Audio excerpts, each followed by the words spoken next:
Also on page 5, middle paragraph. Okay.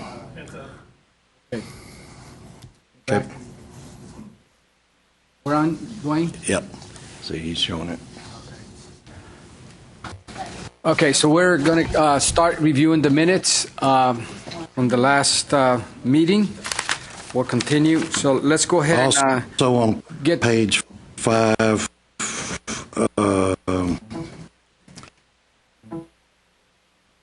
middle paragraph.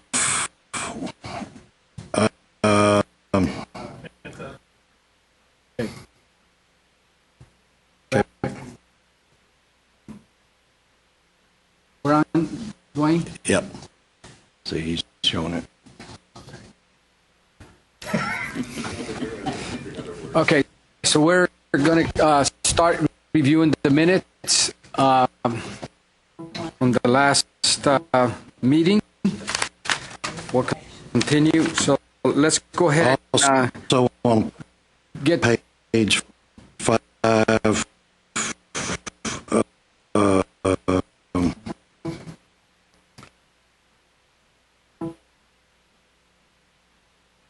middle paragraph. so let's go ahead and Also on get walking all over you. page 5, I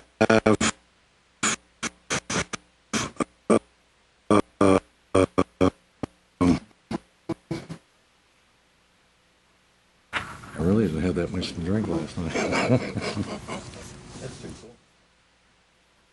Middle I know. paragraph. Check. Okay. What? Yeah, sound check. We're good. Okay, we'll start from the beginning, reviewing the minutes. So let's go back to where we started with the recommended changes to the minutes. Don, you were the first one to suggest Yes, some I'm changes. proposing changes on the bottom of page 3, top of page 4, to replace the word president with the word chair. And then on page 5, middle paragraph, middle sentence,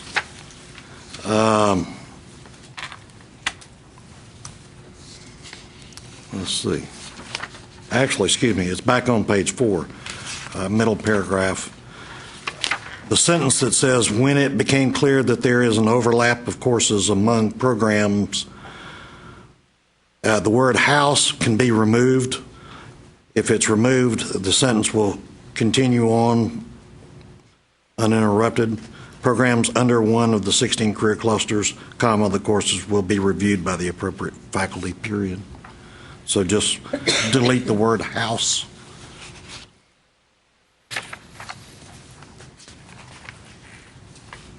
That's all the changes I'm seeing I need. Someone else, Terry Nix, you had a... Yes, on page 5, thank you.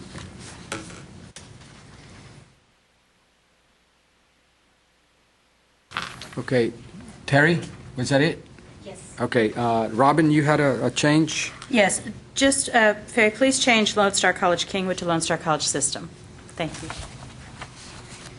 Anyone else had any other recommended edits to the minutes?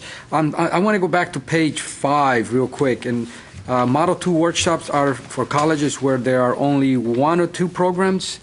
We want to be consistent with the protocol. How many programs are required for a Model 2? Is it 1 or 2, or is it less than 5? Less than 5. So that needs to reflect on page 5. And really, does that, I'm sorry, does that read well? Model 2 workshops are for colleges where there are only 1 or 2 programs, or is it for programs where there are only 1 or 2 colleges? Or Correct. less than 5 colleges? Yes, that's correct. We just want to be consistent with the protocol. Okay, any other? I'm sorry, does that read well? Model 2 workshops are for colleges where there are only 1 or 2 programs, or is it for programs where there are only 1 or 2 colleges? It's recorded. Yes. Okay. All right. So any other edits to the minutes? No? Then we'll go ahead and have a motion to have the minutes accepted as with the edits. So moved. Second. Okay. Catherine, second. Kurt, all in favor? Aye. Okay, so we're going to go ahead and get started with our organizational reports. We're going to have Dr. Gary Tarmelin give us a report on the coordinating board, and if there's any other comments from Dwayne, you guys can go ahead and do that for us. So, Dr. Tarmelin? Thank you, sir. Obviously, point out Dwayne and his work with this group and the ongoing process of maintaining the course inventory. It's very important. And then I might also share that Donna Carlin is on vacation in Florida. I believe it is at Disneyland. I don't know which resort, but apparently having fun. So we should note that on the record, I guess. Anyway. I guess the first thing to talk about that's probably on everybody's mind is the reduction in semester credit hours from 72 to 60 effective fall 2015. We sent guidance to the vice presidents of instruction at all the institutions. I believe it was March 14th, and basically asking the institutions either to affirm that they've reduced the degrees to 60 semester credit hours or submit a proposal for the compelling academic reason of why the degree needs to be more than 60 semester hours. On the AAS degrees, those changes have to be made through the portal, the normal degree process, to change the course sequence and that kind of stuff. But anyway, it's a fairly straightforward process, I believe. We've asked that you communicate all your changes to us by October 31st of this year. And then we have committed to turning those around by the 28th of February next year.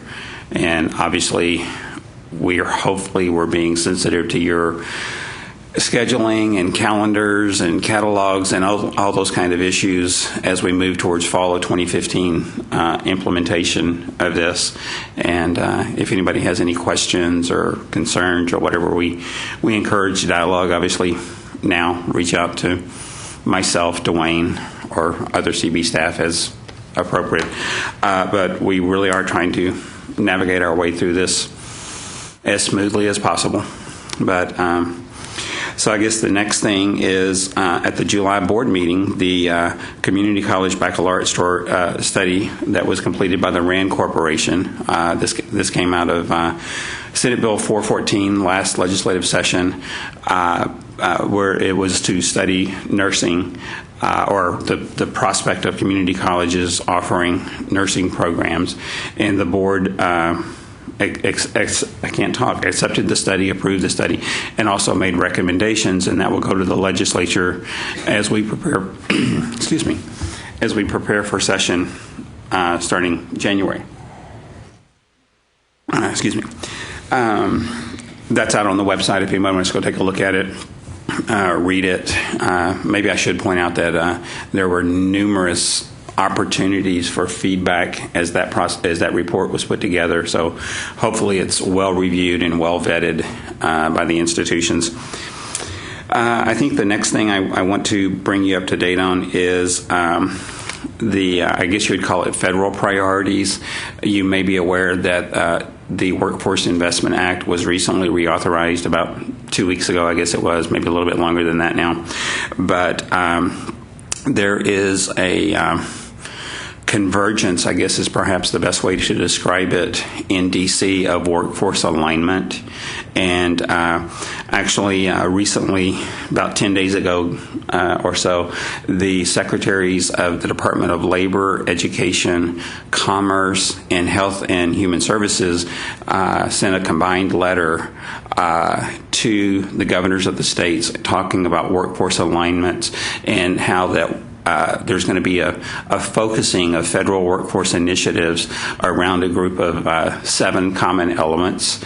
And it really and truly is talking about more seamless pathways, statewide programs of study, really and truly trying to make sure that business and industry are highly involved in the development of the programs of study and how that we're aligning the entire educational pipeline, including the federal piece of it, to ensure that we're doing that the students are getting the skills they need to enter the workforce. And then the last thing I want to talk to you about is also on our website, the board approved our legislative priorities. Those are out there on the website. You can go download those, take a look at them if you want. But one of our biggest priorities from this group's point of view is we're going to hopefully undertake more work around programs of study and also expansion of the field of study. We hope to begin this fall reviewing the existing fields of study and then also hope to start expanding that and really trying to move the conversation, perhaps, if you will, away from transferability into applicability, because we really and truly know all courses transfer. I think we've all heard that statement about, well, yeah, it counts as a lower level elective.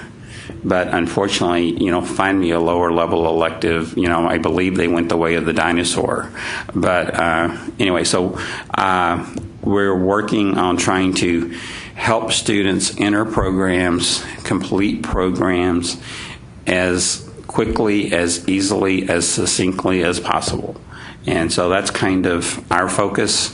And if you have any questions, I'll be glad to try to answer those or point to Dwayne, either one. Any comments or question for Yeah, Dr. Dr. Tomlin? Yeah, I have just one question. On the 60-hour rule, there's also if there's a minimal change, say if it's less than 6 hours, it didn't require reporting or change of the COBOARD. Is that still in effect for the 60-hour rule, or do all of them still need to be inputted by the 31st of October? They all need to be communicated to us. We have a draft version of GIPWE out there that hopefully will be finalized soon, and we took that language out, not to be difficult, but really and truly, as we move forward, that 6 hour plus or minus doesn't exist anymore simply because the programs are 60. And so, yes, we need to know those changes. Actually, Dwayne, the memo that was sent out by the coordinating board to the academic vice presidents specifically states in one of the paragraphs towards the end that all submissions are required by the deadline in October. So. And, maybe to speak just a little bit further on that, as Don said, we sent out an Excel spreadsheet, and it was actually locked to where you can't edit the cells, not to be difficult. But if you start changing the names of your degree programs and whatever changes you might have made to that spreadsheet, and then you send it back to us trying to match it back up would be challenging. And so we understand there might be some separate communication that needs to occur just outside of that spreadsheet. But we're really and truly trying to reconcile our degree inventory and your degree inventory and make sure that everything matches. And so we're really trying to accomplish 2 or 3 different things as part of this 60 semester credit hour. But the other things are more of alignment and making sure that everything is in sync as opposed to trying to give you more work. Hopefully. Yes, we have a question here. What about the tuning for initiative for like tuning for engineering? What about those that go over 60? The voluntary compacts, the fields of study, the AAT, all of those will be 60 hours. As I say that, there has been some discussion, and let me put this in here, I'm not the final decision maker, but there has been some discussion about the voluntary tuning project that was done.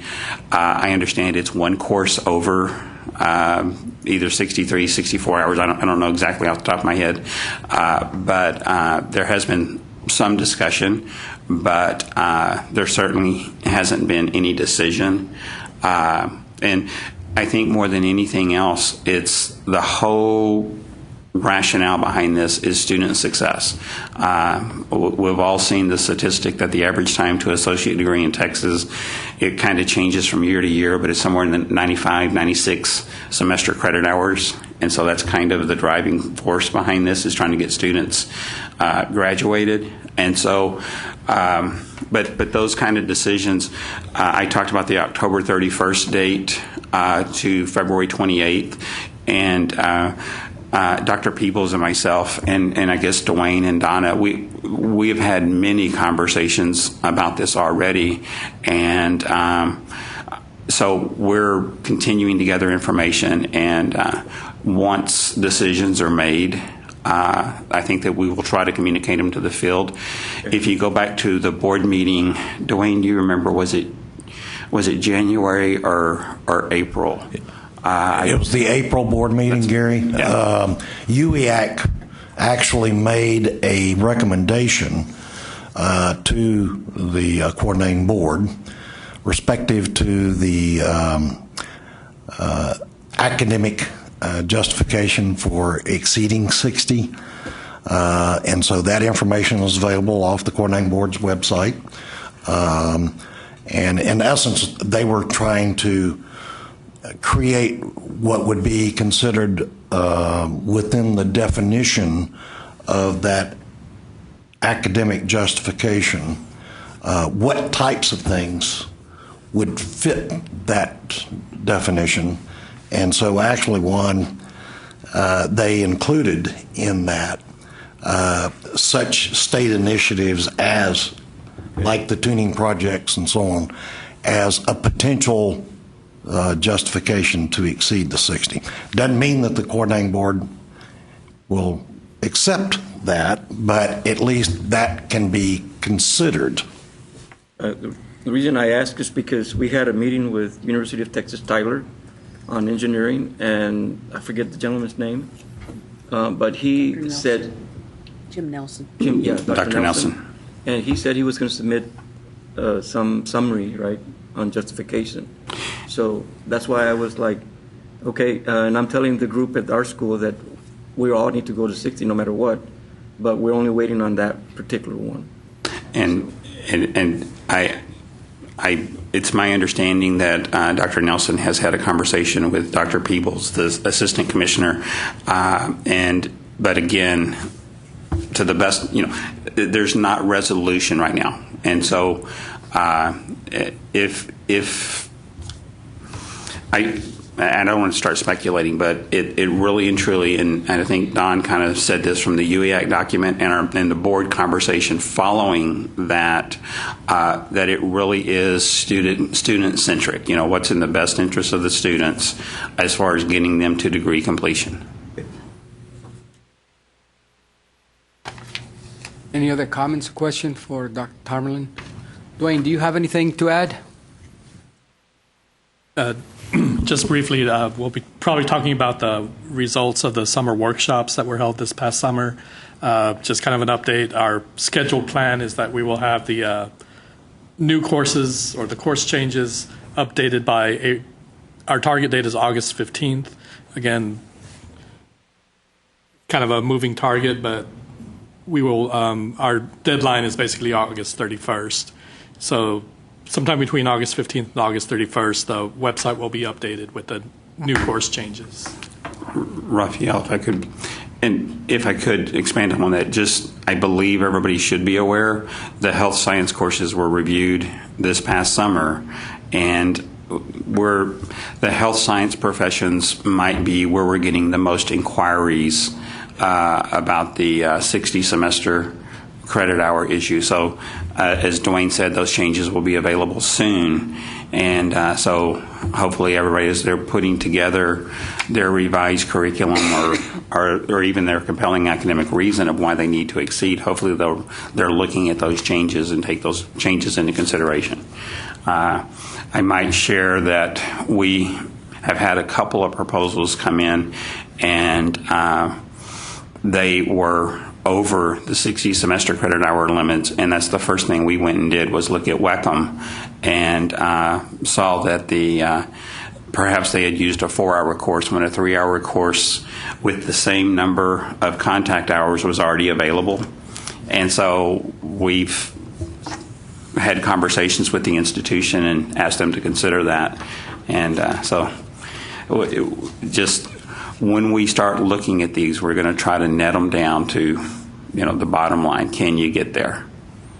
But anyway, so those changes will be out there soon.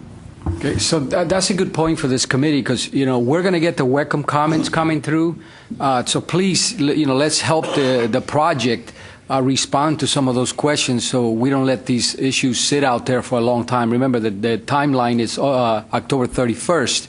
So as you get these emails, if you have good suggestions or recommendations for these colleges, please respond so FAE can also get back with the field and provide good answers. So again, Dwayne, thank you for hopefully you guys can get this done by August 31st. We'll give people time to, especially in the health sciences, time to get their programs aligned. Thank you again, the coordinating board team. So we'll move on to the other organizations. TAC-DK, do you have an update for us? Yes, thank you. The TACD 2014 Spring Conference was a great success. There were 255 in attendance, and that did include the pre-conference sessions. The 2014 TCCIL Conference will be held October 8th through the 10th at the Omni downtown in Austin again, and we would like to invite you and all of your colleges to attend the conference in the fall. It's a great conference. Thank you. Okay. It's okay. Yes. For that conference, I'm in charge of the breakout sessions, and we're still taking requests for those breakout sessions and are actually looking for more. So that's on the TACD website, if that information. Question. I know the coordinating board has encouraged leadership projects from Perkins to present at major professional conferences. Have you received any such communication? Yes, sir. I've been working with. I'm going to work with FAE to Okay. get the programs of study and the Wecm. Okay, very good. Thank you. And when we get to the point, we'll identify who's going to be presenting further on the agenda, because we obviously got to notify people now so we can get things going and do a good job at these conferences. So we'll come back to those later on. Okay, TACE, Kristen is not here today, but I know that Kurt, he's got some things to report on the TACE work group for the workshop. So we'll go ahead and jump right to Kurt's comments and recommendations. Okay, I can do a brief update about the TASTE conference that went on. We did present the Wecm session at the TASTE conference. The conference in general was well attended. I don't know what the actual numbers were, but it was the usual crowd. So we presented that the Wecm session, and it was, as usual, it always turns out to be one of the larger sessions. I think that conference, there's about a third of the people that attend the conference that are fairly new to CE, and they all tend to go to the Wecm session and get the information. So that was well attended. The TASTE Wecm Committee, again, that's the committee that works on the special topics and local needs courses, continuing education courses, reviewing those in preparation for the summer workshops. That committee did their work this year, and I think it went fairly seamlessly. There's one thing that we did identify as needing to improve the process. The first few years of that TASTE Wecm Committee was populated by people who really, really knew Wecm, and they really knew the process. And we have a protocol in place for selecting new people to come into that committee. But due to term limits, we have transitioned off almost the whole committee in the last couple of years. There's only a couple people that remain that were in the original group. And what we're seeing is that there's some slippage of knowledge and orientation to the process for that group. So what I and Kristen had talked about, since Kristen is current president, she will be taking, once she becomes past president, she'll be taking over the chair position of the Taste Wecm Committee. We want to design a short orientation process for that committee prior to their start of work every year, just to go over the process, go over the schedule, go over what their expectations are for the review process, where their boundaries are, what they do have to do, what they don't have to do in preparation for the summer workshops. And mainly, what happened, I think, this last year is they did more work than they needed to. They drafted several new courses that were appropriate courses. They were great courses, but they weren't necessarily triggered by the normal triggers. Normally, a new course, you have to see several local needs or special topics across the state to trigger writing a new Wecm course. They saw a few courses that were actually very good courses. They thought they were purposeful, and they wrote new courses for them, which were then not adopted at the workshop because they weren't statewide trends. And so things like that, those protocols that need to be kind of tightened up, that's what we want to do with the orientation. It will probably be a virtual orientation, just a webinar prior to the start of the committee's work each spring. And I think there's one other thing. That's right. So we want to add that to the beginning, and at the end of the process, what did happen this year is Kathy Ashworth, who is the current chair, she passed the results of the work of this committee by myself, and then I think also by Faye before we actually sent them on to the workshops. And so we could identify some of these issues that may have come up and where the orientation needs to focus. So I think we want to keep that in place as well, and add that to the protocol, that there's a final sort of administrative review of the material produced by the committee after they're done to make sure that it's in order, in place, and appropriate to go on to the Wecm workshops in the summer. So that's the plan. So do you see, Kirk, then that the training that's going to take place is going to be developed by that team, and are you going to be part of that, or? Yeah, I think it'll actually probably be Kristen, myself, and Kathy Ashworth, the current chair.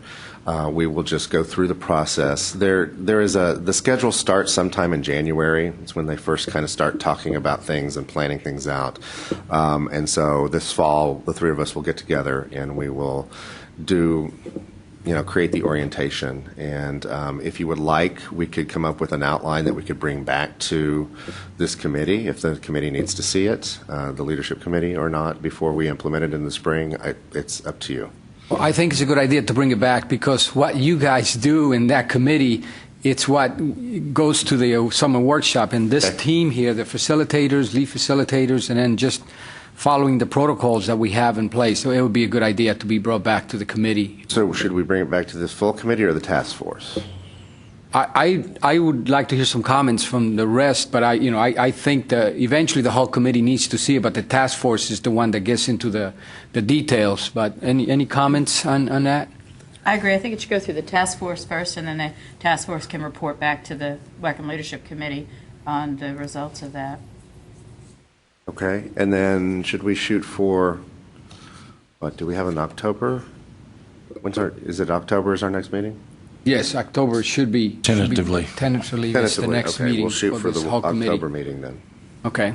Mr. Chair, I have a question.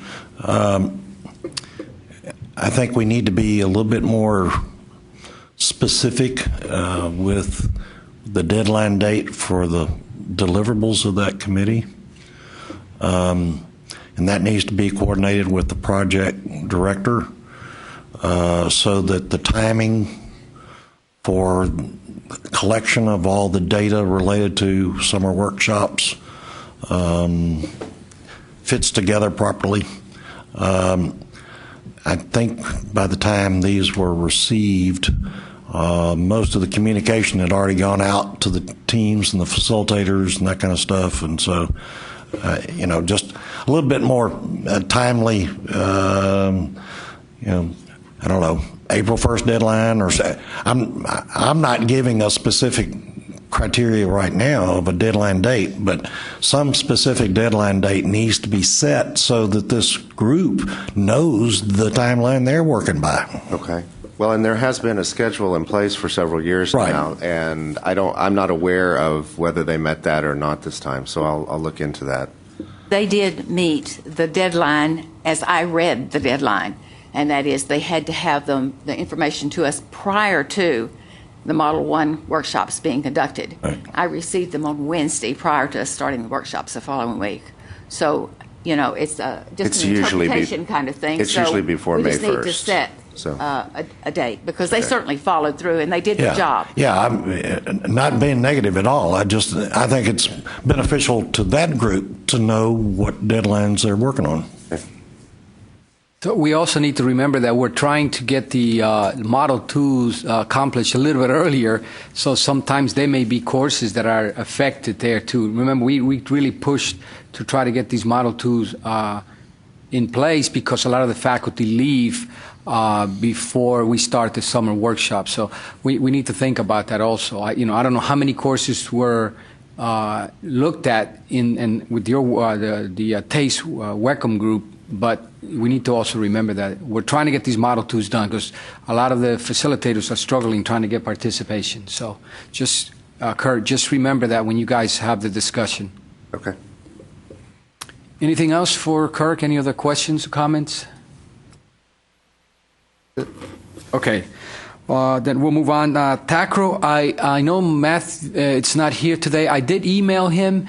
They're going to go ahead and transition to a new person. I did not get a reply from the state office as who's going to replace him in the coming academic year, but I'm hoping we can hear back soon what's going to happen there as far as getting a new representative. So when we get to the end of the agenda, the election, we'll go back to that topic. But I did get an email back from him. He did not say whether he was going to make it here or not. So again, with all these changes, the 60-hour rule, TACRO is extremely important. I mean, I know I heard comments yesterday about, looking at new rubrics possibly as we go to programs of study. So they're going to be an important part to participating in this committee. So hopefully we'll get a person nominated here pretty soon so they can be on the agenda and provide us information.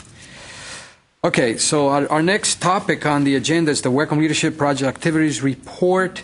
And so we're going to have Faye Murphy go ahead and give us the outcomes for the summer workshops. I'm pleased to tell you that 40 different colleges nominated instructional specialists. I was extremely pleased by that. We had 320 faculty members nominated. From that group, 189 were selected.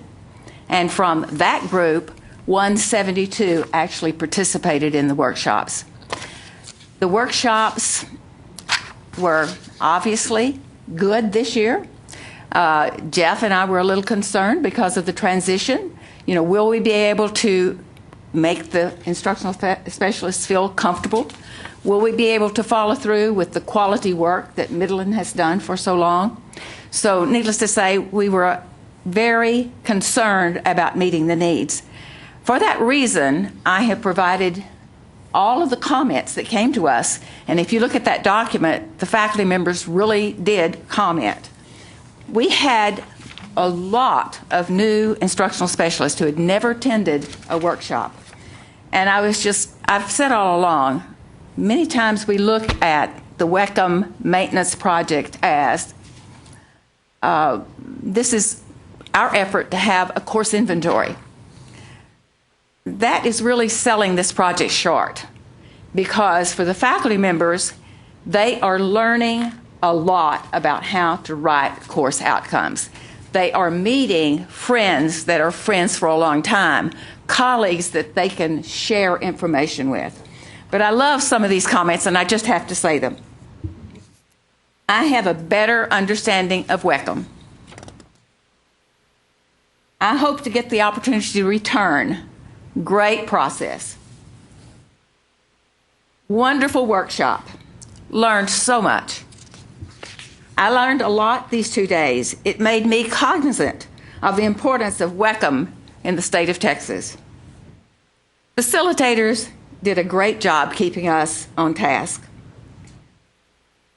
Great building, great facility. Facilitators were excellent. I enjoyed the process and appreciate its purpose. Great learning opportunity. Thank you. Workshop was a very educational learning experience. Team did a great job of working collaboratively with, and they were well prepared. Workshop was efficient. Great learning experience for me, since this is my first time to attend a Wecm workshop. Good overview. My first experience, the workshop was excellent.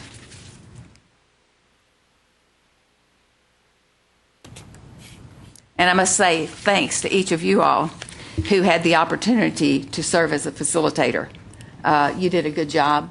You were easy to work with. And I think these comments will tell you that you did a good job. Okay, let's look at what we did. We had 4 Model 1 workshops. We had 94 continuing education, special topics, and local need courses that were reviewed. They were reviewed. We had 9 lead facilitators to participate, 25 facilitators, and 5 facilitators that assisted with the continuing ed review.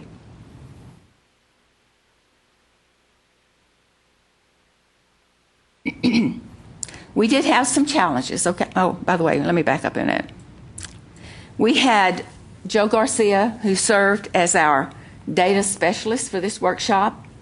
He received many positive comments here because of his efficiency, his organization, and he actually was able to work with Allison Powers, who was actually the person that led 2 of the workshops. They worked together to get the data entered, and we have all of the courses ready to go to the coordinating board except for the Model 2s. And I think this is almost a record. We had them ready 2 weeks ago. So we're moving on with that. You did a good job, Joe, and I appreciate that. Challenges. Our first challenge came with our nomination form. I know that this year we had a new format for identifying the courses that the faculty members had taught, because we wanted to be sure that the instructional specialists really had expertise when they wrote the course. However, the forms were not necessarily filled out correctly. We had faculty members that were nominated for 2 of the workshops that were held at the same time. We had faculty members that were nominated because they taught every course. Now, this was every course in the Wecm on within a certain rubric. Several administrators used a different form for every course. Now, these are not big problems. I mean, it's in a database. I can handle it. That's fine. However, I'm going to work with Chris Duke, and we're going to revise this next year. We will have a broad nomination from the administrator, and then when we reply, we will ask the faculty members to identify the specific courses that they taught. And I think this refinement will help us. We are building a wonderful database. This is a database that we will continue to use during the POS project, because if we can find faculty members to fill slots that we feel that need a little bit of strength, then I'll go back to that database and I will contact them directly. So, great workshop. I feel wonderful. I hope all of you feel wonderful after it's over. And it's just a good process. Let's pat ourselves on the back. Thank you. Great, thank you. I know it's, I think everyone at the table participated in the workshops, and you guys did do a great job. When do you expect, I know the Model 2s are going to hold up loading all the courses. When do you expect to have those completed, get information back from everyone? I have them in a notebook right now. I will be giving them to Joe. They will be worked this weekend, okay? Okay, so So that's... by the end of this weekend, we should have those ready. So hopefully the coordinating board will get word from us on Monday that everything is ready to go. Great, that's good news. The sooner we get them, the better. Okay, any questions or comments for Faye regarding any issues during the workshops? And again, I know that almost everyone here was at the workshop, so. No? Okay. All right, so we're going to go ahead and move on to the Common Course Review. Don Perry's going to provide us some information regarding the outcome of those. Yes, Faye has provided everyone a copy. It's a one-page summary. It's called Summary Remarks from Facilitators, Staff Review, Common Course Review Process, SCIT, and should be and that should not be HRPO. HPRS courses. As a refresher for everyone, the workshops that occurred this summer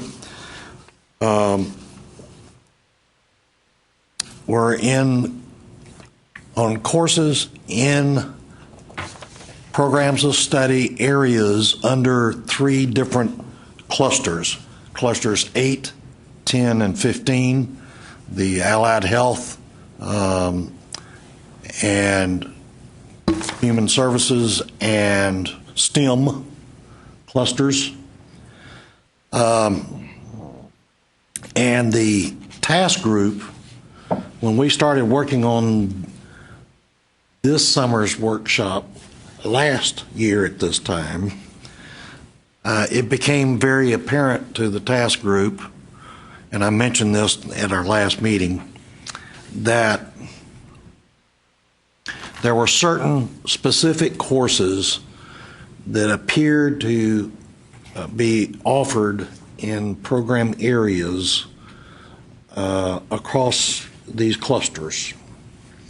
And so the task group had recommended to the leadership group, and y'all approved it, that our approach would be that we would have each team of each of the 4 workshops have the opportunity to review the SCIT and HPRS courses to see if those instructional specialists might have some ideas or suggestions or recommendations for course improvement relative to these specific courses, since those courses are often used by faculty in these other program areas. So we were able to create a process by which during each workshop, each team received a list of these courses and then were asked to provide feedback and comment. Those feedback comments were captured. Joe was able to provide a file for capturing that information, and then each workshop we collected those, and then workshop 4 we actually had the instructional specialist who actually taught the SCIT courses and the HPRS courses,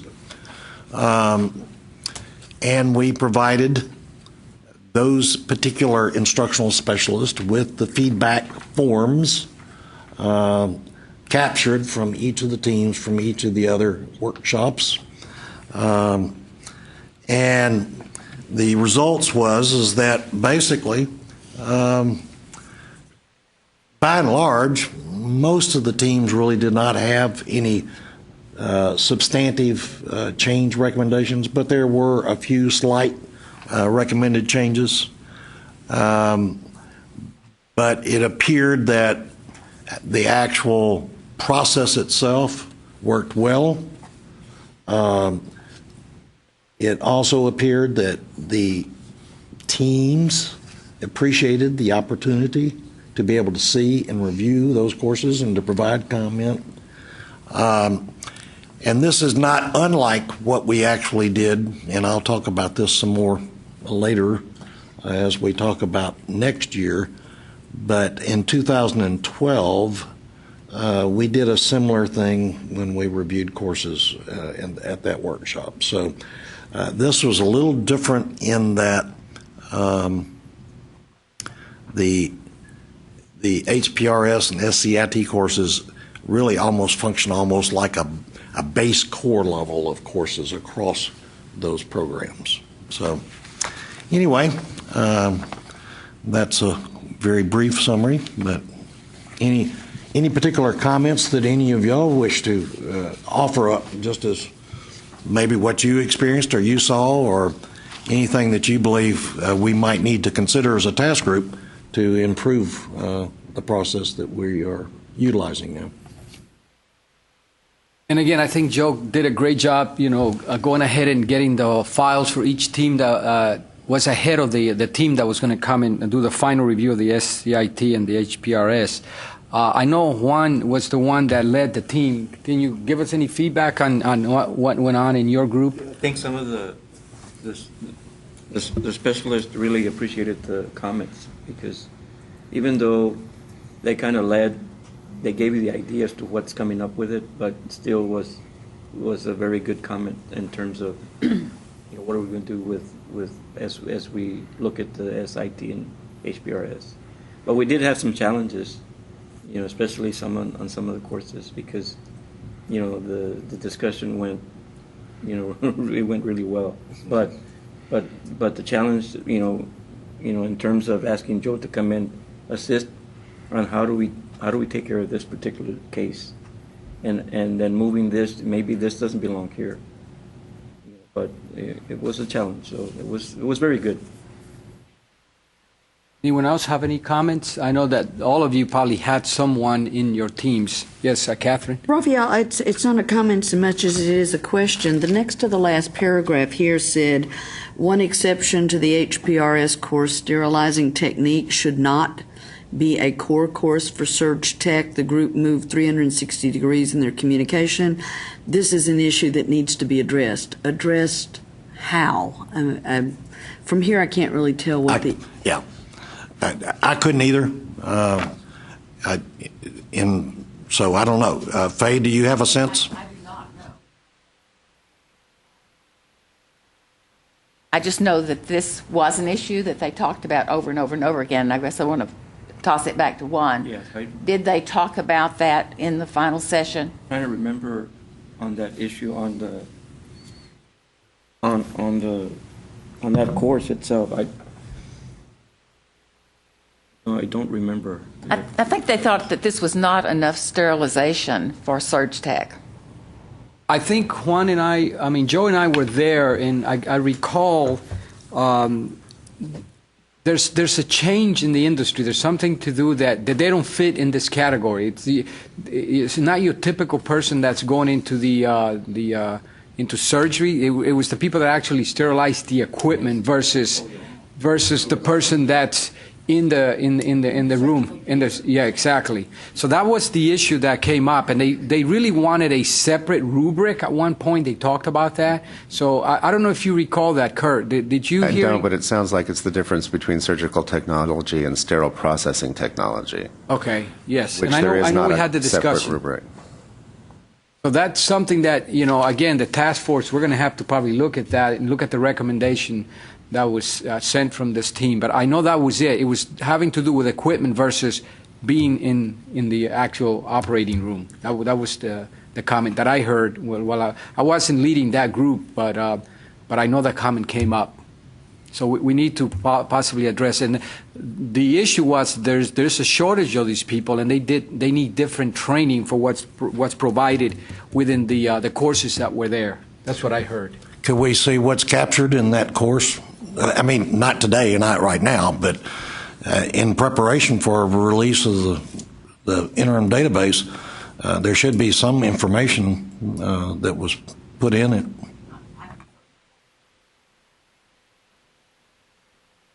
Okay. Okay, Catherine, was that it? Did you have anything else? Anybody else? Okay. Before we get off this SIS, CIT, and HPRS, I wanted to give Dr. Tarmelin a chance to comment on the last sentence there about the Wecm tutorial. How do we address this? I know this came up from not just this team, but other teams. So can you just give us some feedback? You wanted to possibly provide an opportunity for us to do that here at the coordinating board. Well, I mean, obviously, I like to say that, I'm from Austin and we're here to help. But, yeah, we could work with y'all and host some type of session if there was interest from colleges and or faculty.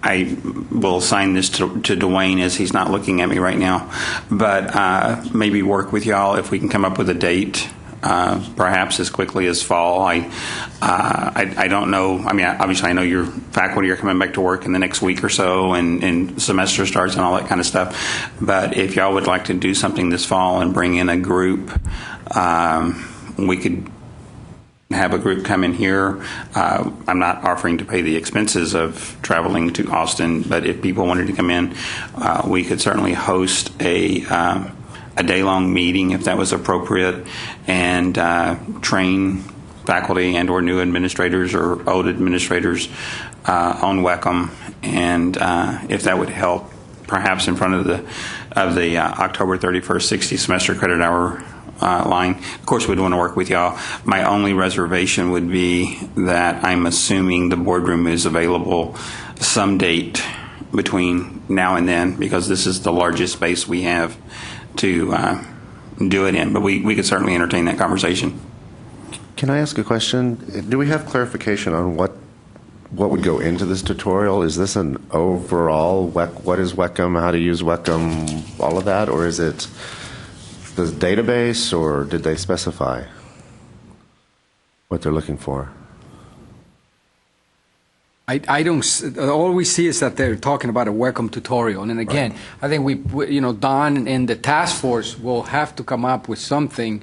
And I know we have some tools out there already, but it's getting them all together. I mean, it could be a repeat of what's done at TACE and TACTI and TCCIL, but just in a different format or different time of year. Well, my sense of it is that it's something that's a just-in-time needed tool, something that can be basically a video streamed instrument tool that as soon as you employ someone new, whether it's in CE, a new dean, new faculty, you can direct them to this tool and let them go and go through that little quick orientation. Of course, the issue with that is that there's a time and production cost involved and people's time to produce something like that. But when you look at that versus,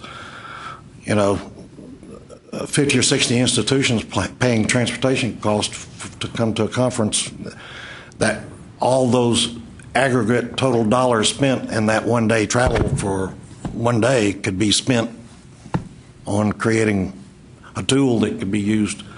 But again, tools are only good for a certain period of time, and then they have to be updated. So that's all this idea about maintenancing. Steve, did you have a comment? Yes, Mr. Chair. When I came to Texas in 2006, I didn't know what Wecm was. I had never heard of the THECB. Luckily, I had a vice president of instruction that had attended the co-board workshops where they had gone a week long, gone through the GIPWE manuals, done all the Wecm training. Of course, that became costly, and so that was discontinued. But what I've heard is because of the 60 SCH requirement, every college is going to have to be updating. And the main area that I'm sensing that most people want some type of this training Wecm tutorial is in regards to accessing that inventory course update in that part of the Wecm database. They don't know how to get in there. They don't know how to go in and take courses out, put courses in. So that, I think, is a very imperative section that does need to have some type of tutorial developed.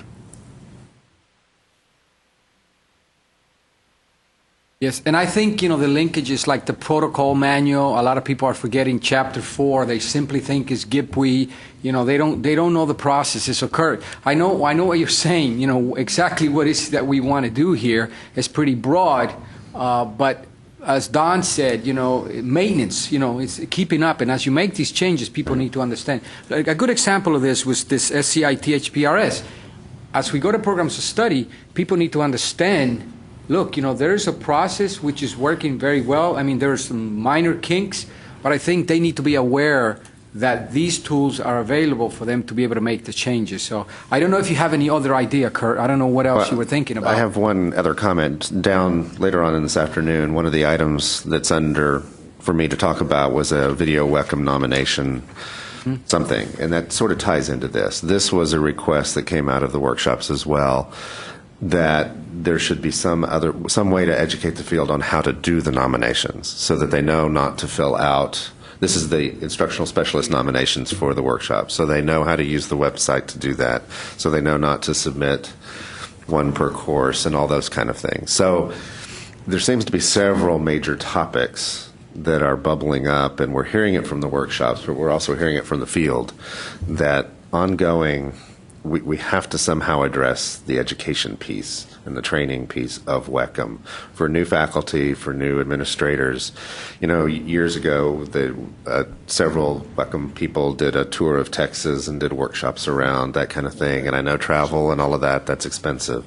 So other solutions, whether it's web-based, I know in our district we've created something, but maintenance is already becoming a issue because we haven't even launched it yet, and now I'm thinking we've got to add programs of study information, and we haven't even launched what we've just spent a year and a half in developing for our own faculty and staff at HCC. So I don't know. I don't know whether it's a special task force within the task force to address this, or to look at what's the best way to keep the field updated on the basics as well as changes.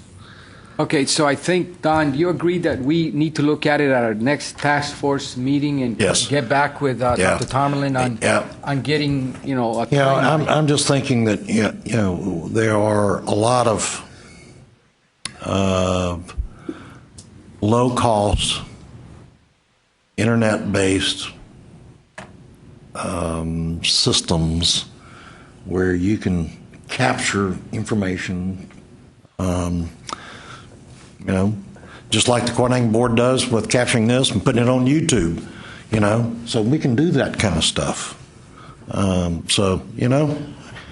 don't think it costs, tens of thousands of dollars to do, but it does take some time, and it takes, kind of scripting out what you're going to do so that you do it right and so that it is really informative, but I think it's possible. Is Starlink something we could tap into? The coordinating board no longer uses Starlink. So. Okay, so we'll address this at the next task force meeting, and then we'll get back with Dr. Tomerlin on time and date and some possible solutions. But there are a lot of issues to be addressed. Just the regular maintenance and anything else that needs to be put on this tutorial. When is the next task force meeting? Just out of curiosity. We'll be setting that date later on today. But it's going to be in October, and I know you talked about the October 31st deadline, so that may be an issue. Maybe if I can make one additional comment. With some reservation, if there were colleges in a region that wanted to have Dwayne and or myself perhaps come visit, we could certainly do that. I do not believe we have staff or time to travel to 50 separate colleges, unfortunately. We don't have that big of a bus or enough clothes to tour the state. But my reservation as I discussed that, because we really do want to help in this transition and all of these things that are up in the air right now. We don't want to put a burden on institutions. But I agree, Don, the scripting of the message would be the important piece. And so any way we can help to facilitate the communication, we're certainly interested in engaging in that conversation. But obviously, as we've discussed, there's several things kind of in front of us that would require a certain amount of planning. But however we can help, let's come to us. Okay, well, thank you. And again, we'll have it as a tasking for the next meeting for sure. Okay. All right. So we're going to move on to the next topic on our agenda there regarding the project activities report. And Robin, you have an item there regarding the professional development courses? Yes. In the summer workshops, it came to my attention, and we've already discussed this several times, several years before, about the learning outcome for the professional development courses. Dwayne, is there any way to put that up so everybody could see that? What I'm talking about is in most of the rubrics, there's a 2000 course number, and that's professional development short hour course, and the outcome in that course is not measurable for the majority of them. We standardized the outcome many years ago on most of them. There's a few courses that are a little different. So there's two components to this. One is making the outcome measurable, and one is whether or not we want to standardize it on all of them to reflect the same outcome on all of the professional development courses within the Wecm.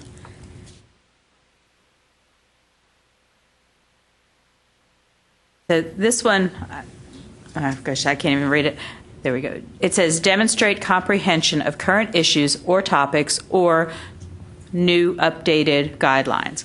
Well, the demonstrate comprehension was the issue that we discussed yesterday in the task group, and the task group recommended that we use the term summarize. So change it to summarize current issues, topics, or new updated guidelines.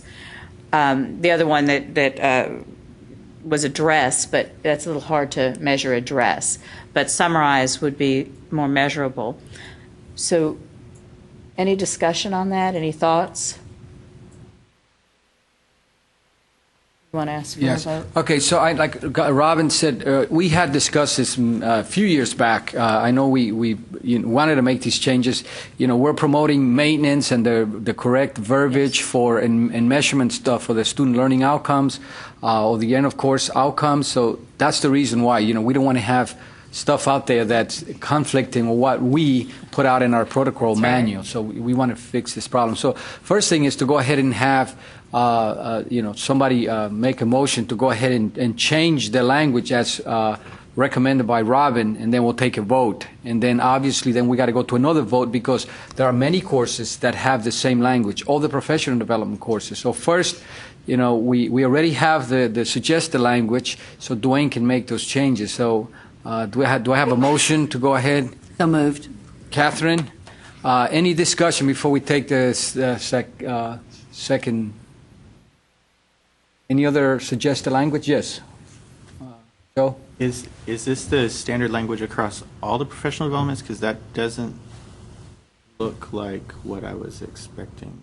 The majority of them look like that. There are some that are slightly different, and that's what we're trying to determine if we wanted to just make this the standard for all professional development. Since it's a very broad outcome, then they can add, obviously, their own outcomes. Cindy, did you have a comment? I did. The team that I was facilitating this summer, they created one of the CE courses, and they were very specific. And while they definitely were adamant that that's the way that they wanted it to be, I personally feel like if we had something that was broader. Was it a 2000 they created? Was it the short professional development one? Really? Okay. It was a professional development generic course like this, or it was a CE short course on a specific topic? Oh, okay. Okay. That's different. That then. is separate, Okay. yeah. Thank you. Okay, so any other comments? If not, do we have a second on the motion? Kurt? Okay, let's have a vote here on changing the language to reflect, demonstrate. Or no, summarize. Summarize. Current issues, topics, or new updated guidelines. So we'd probably take that other or out also, because or is twice in there. Okay. Dwayne, did you capture that? Because I know you're going to be the one that's going to be making the changes. Sure. Okay. All in favor? Aye. Opposed? Okay. All right, so the motion carried. Now, let's go ahead and take a look at the other courses. You know, we talked about standardizing, so we know all the professional development courses have the same language. So the next motion we want to get on the table here is regarding changing all the courses to All of this. the 2000s. 2000, and some of them don't end with the zero. Some of them end 2001. I think there was a couple like that. 2001. I think we saw a few. Yeah, there were some cases 2000 was already taken. Oh, okay. Okay. Okay. So, Don, did you have a comment? Yeah, in fact, it was going to be what Dwayne said. Okay. All right. So, do we have a motion to go ahead and make all the courses in the professional development area reflect this end of course outcome? I'll make that motion. Okay. Terry Nix. Okay. Any other discussion? Second? Second. Kurt? Okay. All in favor? Aye. Opposed? Okay. All righty, then we are going to be finished with that, and Dwayne will take Thank care of y'all very making much. the changes to the professional development courses learning outcomes. Okay, next item here, Jeff Parks, 2014-15 Wecm Maintenance Grant. Can you give us an update? Yes, thank you, Mr. Chairman. To start off with, I'd like to say that what a wonderful job the program director, which is Faye Murphy, and also the workshop coordinator, Karen Vaughn, did with this year's workshops. I just appreciate all the work that they did to pull this all together. We worked very closely with Midland College last year, and even closer after we took over the grant this year, to make sure that we had a smooth transition, and Midland College was tremendously helpful. And so I would just like to send my gratitude on behalf of San Jacinto College and Faye Murphy and Karen Vaughn with making sure that that transition went very well. We had a very good workshop, as Faye talked about. Actually, 4 workshops. Everything went very smoothly. And we submitted the grant for this year for 14-15, had gone through the negotiations with the coordinating board for the Perkins Leadership Grant to continue the maintenance of the Wecm database. We appreciate all the feedback that they gave us on putting the grant together, as far as making sure that we're meeting the needs of the state. And we've completed that process, and it's gone for final signatures now. So we are very excited to be moving forward for the 2014-15 year in Wecm maintenance. Don will give you more information as far as what we'll be working on this year. But I'd like to say that things are moving along very smoothly. So thank you all for, by the way, I would like to say thank you all to the facilitators and lead facilitators as well, because it was extremely crucial in this time of transition. And when Faye made a call, everybody stepped up and said, I'd be more than happy to help. And so that's the key to this is, it takes a community to raise a child. It also takes a community to make sure that Wecm is moving smoothly. And so I really appreciate everyone's help in this. So thank you. Okay, I know is there a possibility of having the grant, Faye, so the rest of the committee could see it on the Dropbox, where we're sharing all the information? That way, if anybody wants to review it, I mean, it's already a public document. It's at the coordinating board. But it makes it a lot easier for all of us to be able to see it. So maybe we can, Joe, we can get that put up in Dropbox and Faye? At this moment, only the task group has access to Dropbox documents. Okay. We will set up a link so that the others can have access to one folder, okay? This is our technique for working together so that they can review documents at any time, and they can kind of keep up with what I'm doing. So far, it's worked real well. And I think it's good because that would show the rest of the team the challenges, that the project has to deal with, what went into the coordinating board, and if you have any questions, you can see it there. Again, it's a public document, so everybody should be able to see it. So yes, if we can do that, come back the next time, everybody will be able to see what Jeff and his team submitted to the coordinating board. So I'll work with Joe, and we'll have that done, and maybe before this day's over. Okay? Don? I was just going to say, I would recommend, Joe and Faye, that we just create a separate file for leadership. Yeah. And we can post all minutes, agendas. Right. And that's what it will be. Right. It will be information that you all need in order to serve as in an advisory capacity. Right. Okay. Thank you, Faye and Joe, for getting that done. Okay, I know we're a little bit ahead of schedule here, but I know that the next items on the agenda are going to be lengthy, so we're going to go ahead and move right into the task group report and recommendations, and Don Perry's going to lead that. We had a very long day yesterday, and I know it's going to be a great report here, so we'll go ahead and let Don Perry give us some information regarding the task group. Thank you, Mr. Chair. Leadership members, again, your task group is a subset. I've mentioned this, and it's in the minutes that you just approved from the last meeting. As we started this meeting, there's approximately 8 members of the leadership committee who serves as your working task group. And in that role, in that capacity, in essence, our responsibility is to dig down into the real depths and data side of what it takes to look at courses for preparation for workshops, looking at the workshop procedures, processes, taking feedback from the field through the workshop process, feedback that you may have as a leadership committee, so that we can always be about process improvement. By way of just setting the picture, so to speak, for next year, it's actually a little bit serendipitous that, in fact, we are going to experience in the summer of 2014 the second time of reviewing courses in program areas under the career cluster concept. This particular set of courses next summer were the very first courses that we did under this concept of bringing faculty in a more coherent fashion around the concept of bringing faculty in program-related areas so that teams that met during a workshop had some potential relationship of shared or common courses. And in fact, I believe Faye has handed out 2 documents to you that I'm going to reference in my discussions with you.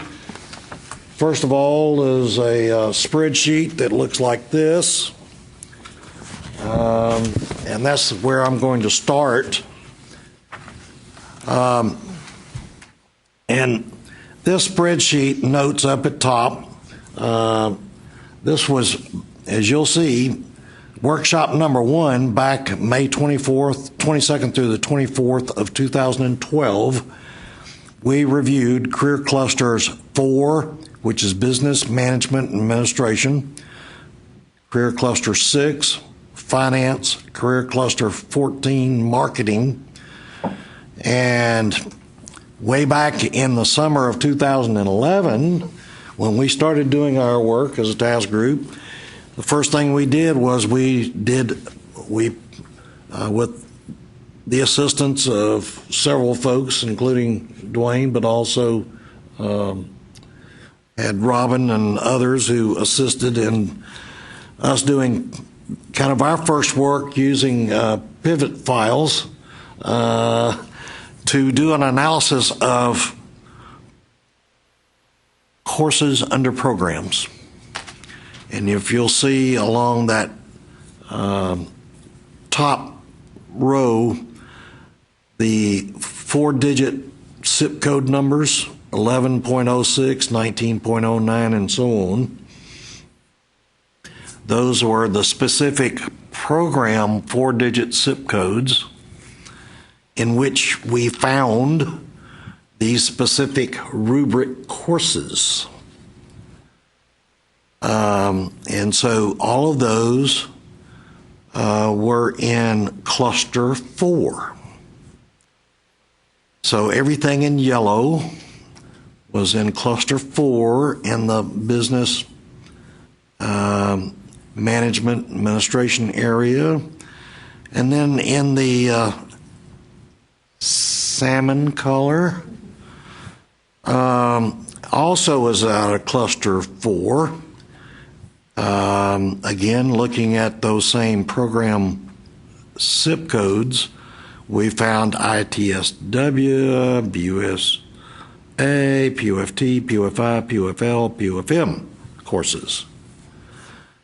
So in essence, without taking too much of your time, we actually created 2 separate teams, Team 1A and Team 1B, but because they are represented under the same cluster, Business Management Administration, we realized that there was the possibility of some common courses being shared among these program areas.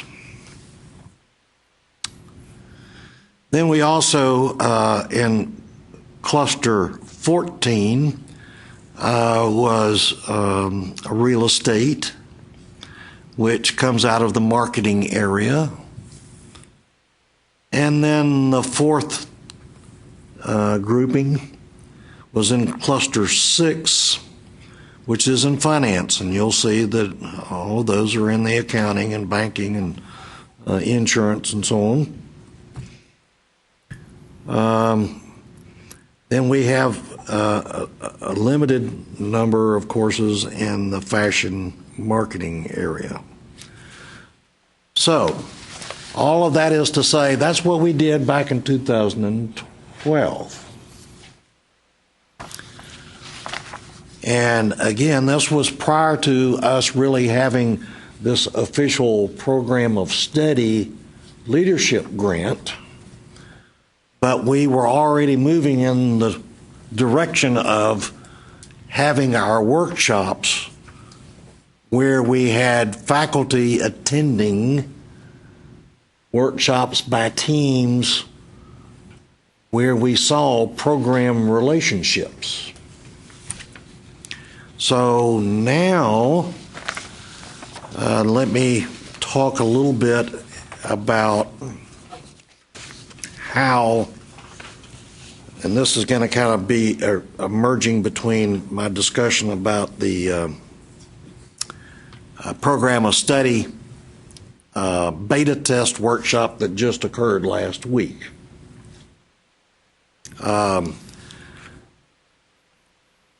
The program of study steering committee had made a recommendation to look at the courses that were reviewed back in 2012, since those were going to be the courses up for review in 2015, and to select one program of study area to kind of beta test some of the processes and ideas, the protocols that the program of study steering committee had come up with. And so in order to kind of get their hands around that, the program of study steering committee recommended using real estate. And the purpose of selecting real estate was the fact that, first of all, there's a good smattering of real estate programs across the state, but not everybody has one. after doing some research, found that there were 17 institutions in the state of Texas, community colleges and TSTC included, that had real estate. So that was a goodly number without being unmanageable. And second of all, and almost equally important, was the fact that real estate has some certain standards that are established by the Texas Real Estate Commission. In order for an individual to receive their license to be a salesperson and later to become a broker, the Texas Real Estate Commission actually has a very set process, including courses which a person must take prior to them being eligible to sit for the exam. So again, that made good sense in the eyes of this steering committee to select real estate as the place to start and to see, based on those requirements, what needed to be built in terms of a common curriculum in real estate. The outputs from the program of study workshop, this group had already approved this past year,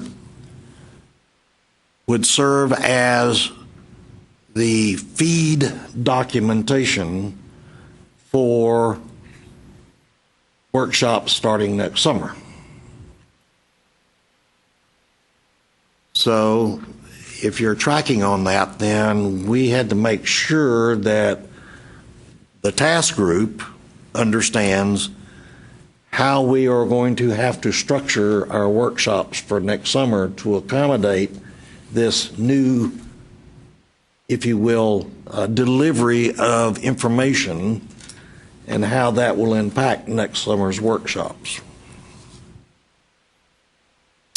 Without going into a lot of detail about the program of study workshop, basically what we do have is are some documents that will serve as information that will be presented to the instructional specialist in real estate for next summer. What the task group did yesterday was to look at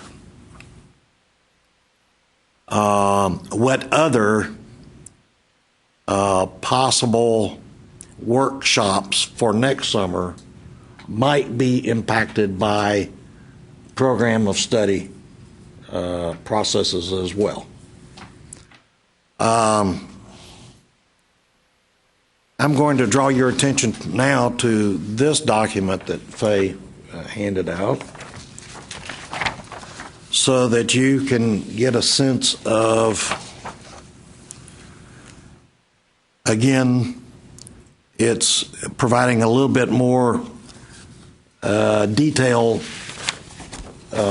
gleaned from this one, and you will see that under the 4-digit program SIP codes, and then looking at the rubrics, and you can then begin to see the course counts in those rubrics, and you will see some general trends here in terms of the program SIP codes.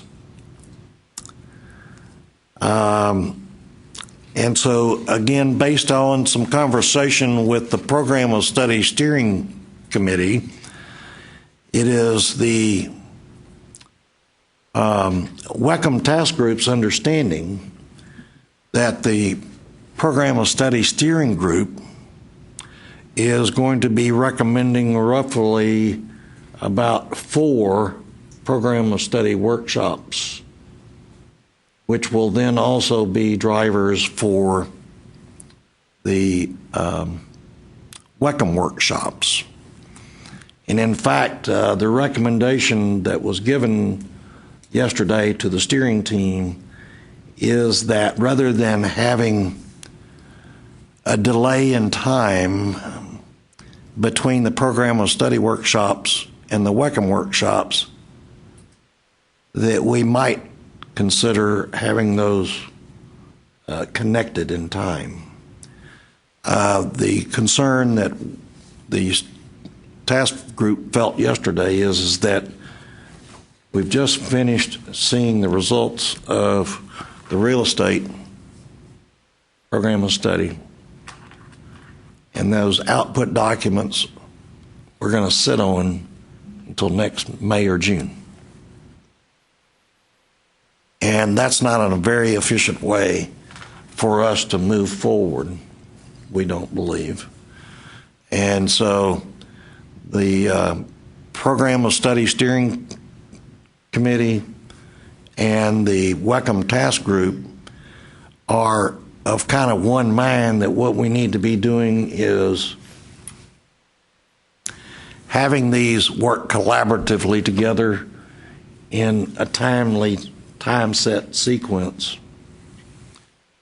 And some of this is just some realities of cost as well, because we're going to want to benefit from having some of the faculty who are involved in the program of study also involved in the Wecm. And so it becomes a time issue, it becomes a people resource issue, it becomes a cost issue. And so for all those reasons, the task group is basically spent a lot of time yesterday kind of roughing out what this combined kind of a workshop might look like. So just broadly, without going into a lot of detail, because we still have to figure out a lot of stuff and bring it back for your consideration. But generally what we're thinking of now is seeing that, hearing from the dialogue that the program of study steering team is looking at, it sounds like they are considering program of study workshops in the business management administration, in accounting, in finance, and in marketing. Which was actually, if you go back again to the spreadsheet from 2012, that's basically what we had at those workshops. But this will be a little different in that there will be actual output from the program of study part of the workshop to basically talk about specific common curriculum. In other words, courses that would be common for the state. So that's kind of where we're at this point. We're still trying to puzzle through and figure through. This is a very complex process that we're trying to deal with. My own personal viewpoint is that, and I made this comment, that using real estate as a beta test was kind of the good thing and the bad thing. The good thing about it is that there was some structure there, in that you had the Texas Real Estate Commission to provide the structure for the courses that a person had to go and take first before they could sit for the license.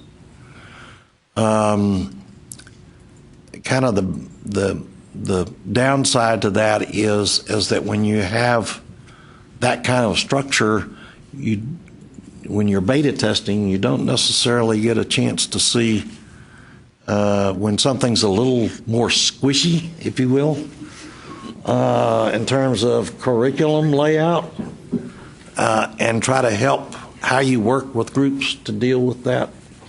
So the potentially there is a little bit more squishiness, if you want to look at that term, when we start looking into some of these program of study areas. So we'll see how that plays out for us, and we'll the Wecm Task Group will do its best to see that we can strategize about how we can provide the best processes and put in place any potential recommended protocol changes that the Leadership Committee might need to consider as well. So with that, Mr. Chair, I'll conclude my formal remarks, but I'm open for any questions from the leadership folks who are not a part of this group, or some additional comments from others who are on the task group that might want to add something that I might have left out. Okay, any comments or questions for Don right now regarding, again, it was a lengthy day yesterday, and we're not final. There's still a lot of work to be done. I know on the agenda it talks about linking programs of study to Wecm, and I'm going to let Dr. Tomerlin speak a little bit about this. I know he had a discussion with us yesterday, what is going on across the state, what's proposed for the legislature this coming term here. So to go back to what Don spoke about, the advisory committee, the committee with the programs of study, doing all this work and then passing it on to the Wecm maintenance group to be able to make those necessary changes. That's going to be very critical for us to meet the requirements that are forthcoming. So, Dr. Tomlin, I know you wanted to have a few comments regarding that. Well, and thank you. And I think as I started with my opening comments, really it's kind of the federal landscape that is driving a lot of this, of saying, hey, we've got to provide seamless pathways for students. We've got to get students into school and out of school and have them filling the jobs that are from what we're hearing is not happening right now. Also, there's concern about that, in essence, program to community college is unique to where students, Rex has told a story a couple of times publicly, Dr. Peebles, the assistant commissioner, about how a student came to him and was wanting to transfer from this college to that college, and literally the programs were so different that the best advice to the student was, you really just need to stay where you are because you have to resequence or almost start over. And House Bill 5, the last legislative session, really emphasized the CTE opportunities for students for the high schools to partner with the community colleges. And again, it's about building the pipelines of getting students into school and out of school and into the workforce. And to me, the program of study initiative is really and truly parallel with the field of study initiative that was started about 10 years ago. And as I have discussed, we are undertaking both of those. We hope to start reviewing the existing fields of study sometimes this fall, hopefully building more fields of study as our resources allow. As discussed, we have a legislative priority. We're asking for some money to help with doing all this. And so depending on exactly how all that plays out will be a determining factor in the speed of it. But it's really about trying to build the pipelines for students efficiently and effectively. And it's, as Don said, and as discussed in the meeting yesterday, it's going to be challenging. There's going to be a lot of work in front of us. But whenever we look at the data, oftentimes we find one-off courses to where each institution has their one-off course, but it makes the programs all different. There's also, when you go deep into the data,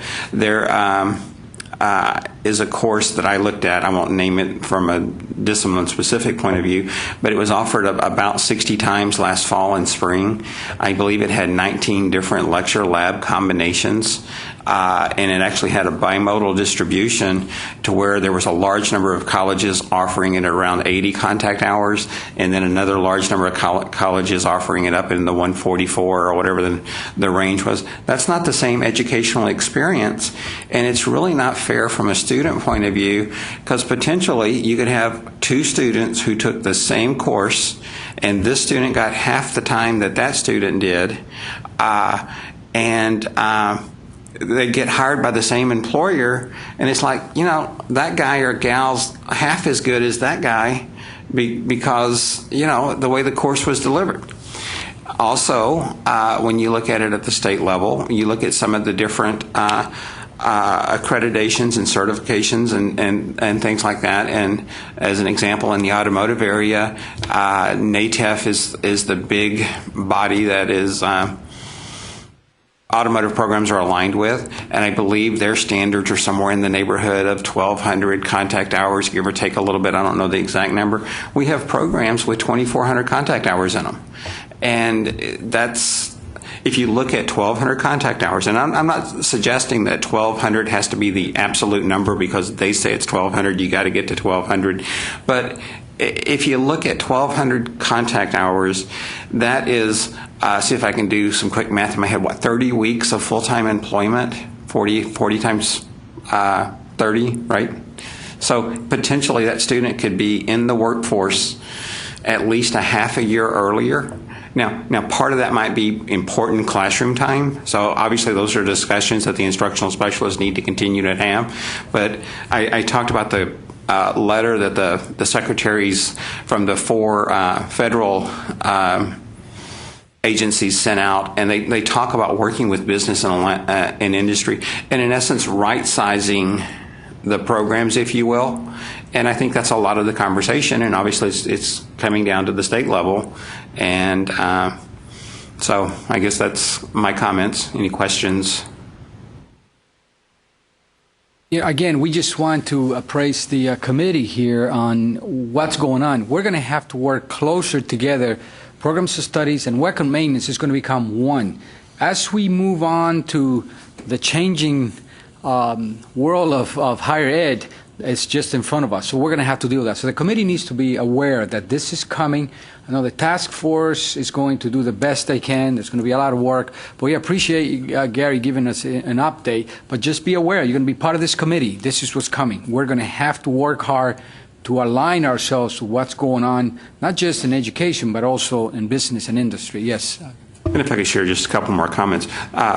The TAC grants, the round 4 of the TAC grants that just concluded or were submitted, one of the things that was and y'all know this better than I do, it was either a requirement or bonus points if you did a statewide program of study to where you worked with a collaborative group of colleges. In the documentations that is out there about the proposed reauthorization of Perkins, I said proposed, so it's not done, but it talks about that the future funding stream might be to where you have to collaborate with a group of colleges. And so this is really, it's trying to keep us up to pace with, as you said, the changing face of education. And there's a lot of work in front of us, but obviously I think this team is up to the task, and we all have to work together collectively to make it happen.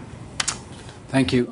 Yes, Dwayne. Mr. Chairman, because we do need to work so closely with that steering committee for programs of study, in that Dropbox, would it be possible for this committee to potentially see minutes from those programs of study steering committee, or is that something we wouldn't need access to as of yet? I don't think there's any issue with that. We can start to put that all together. Yeah. We'll work on making sure that we have that available as well. I would suggest that you should not distribute it because at this point, maybe this would be sensitive information to some of those that did not participate or not made aware. And remember, it's step 1 of 2. They have developed the program of study. but then we have to go back to the Wecm workshop to finalize it. So that one is really sort of tentative. I personally do not mind posting that, and I think you would find it interesting. I think the feedback will be good that we would get from the committee if there is any information that the committee wants to bring forward. So I think that'd be very good, Dwayne. Okay, any other comments? We're going to take a small break before we do our next topic, the presentation on the PowerPoint. So let's go ahead and take about a 10-minute break, and we'll come back. Okay? Thank you.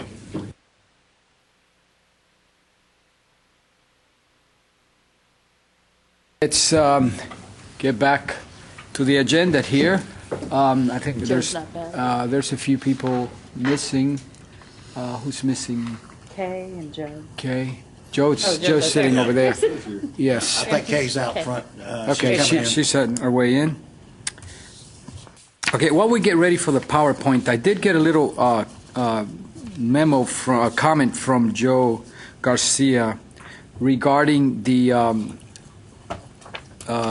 surgical tech issue that came up during Don's presentation about the sterilization or sterilizing techniques.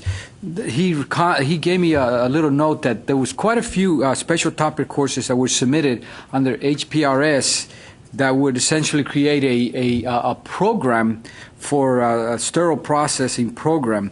But the committee at the time, or the team at the time, talked about that, creating a new rubric, but the surgical tech, which is SRGT, they were the ones recommending a new rubric, but the discussion, was tabled, and they just held off for further discussion. So that was the issue. They were concerned that this group of people, it's not the same person that is doing the work in the operating room. Do we know how many colleges those special topics and local needs represented, or is it one entity, or? Joe, did you get an idea how many colleges? I'd have to look at the spreadsheet again. It looked like one submission of each course, like perhaps one institution submitted a whole program under HPRS. Perhaps Houston Community College. Possibly. I think, because I know that we are teaching that now, and it's coming out of the Surg Tech department because that's where the expertise and the faculty are. I believe that's what it was. Okay. So right now, it's a one college trend, which is not a trend. So I don't know if then action is required. Well, in the team that was there, I did hear comment that there were other colleges looking at the program, and someone from St. Jack was there, and I don't remember who it was that also talked about that program specifically. But I don't know if you recall, Juan, what other college it was. But I know St. Jack was one, and someone else spoke about breaking this out. I think you don't you have there like El Centro? El Centro. Okay. I don't recall, but yes. But I also know that we recently had a surgical tech advisory board, and this has already surfaced at the advisory board also. And I know from just my experience, this discipline, sterile processing, has been talked about at several of the colleges over several years, actually. It's not really an emerging new occupation. It's emerging to us as a need for Wecm, I think. So, but until colleges start submitting the local needs and special topics under, in that content area, I don't know if we really have another protocol that would trigger the creation of a new rubric for it. Because it's not really an emerging technology. It's like not new technology. It's existing. It's an existing role. We've just never had Wecm courses to align with it. Yeah, and I think there's more public knowledge of the need to have those people with the spread of certain bacterias and things in hospitals. More and more people are becoming aware. And it's actually a good transitional role to take somebody from a non-clinical hospital-based role, housekeeping, support services, everything, to go through sterile processing where it's still not patient care, but you learn a lot of the infection control and everything, and then go on into patient care.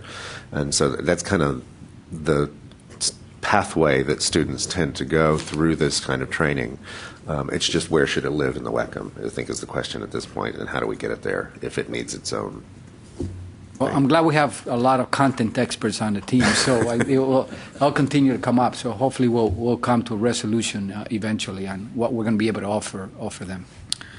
Kurt, I have one question, and that is, how many hours does it take to train a sterile technician? That's a good question, and I'll get back to you in a few minutes. I don't know. I'm not even sure if there's a specific national certification that these programs are designed for, or whether it's just a job role that they're training for. But I can find out. Okay, so let's move on. Before Joe Garcia gets started with his presentation on the PowerPoint, there was discussion yesterday at the task group about, how we are going to be able to merge the presentation from the programs of study and the Wecm maintenance. Eventually, we'll have to do that. I mean, we're going to have one PowerPoint, and then as we break out into teams to do the maintenance, there needs to be a second part to that PowerPoint to continue to train the instructional specialists on how to write the outcomes and the whole process that we do now, as far as course outcomes, the course descriptions, and so on. So we had a conversation about this. Joe did a lot of work over the summer. I know the presentations changed at every workshop because there were recommendations from the committee. So we want to get to a final stage, and Joe made a recommendation that we should have a template that's like the trademark of Wecm, and he's going to work on that, and then it'll come back to the task group, and then the task group will bring it back to this committee to take a look at that. So he's already working on getting this template that everyone uses when they go out and does presentations at TACTI, TASTE, wherever we go to showcase the Wecm, whether it's a program of study or the Wecm maintenance. So, Joe, we want to thank you for the work you did this summer. I know there was a lot of changes as we went along, and you made the presentations really nice for us to use as facilitators and lead facilitators. So you can go ahead and get started with your presentation. I have one question of you. As we move through this PowerPoint, keep in mind it is time for us to have a new PowerPoint for TACTI, TASTE, and such. Think of additions that we may need to make to this so that we be ready to do the kind of presentation that you feel we need to make at this point in this project. I really would appreciate it, because I do not like the idea of putting together a presentation and walking away feeling like it didn't meet anyone's needs.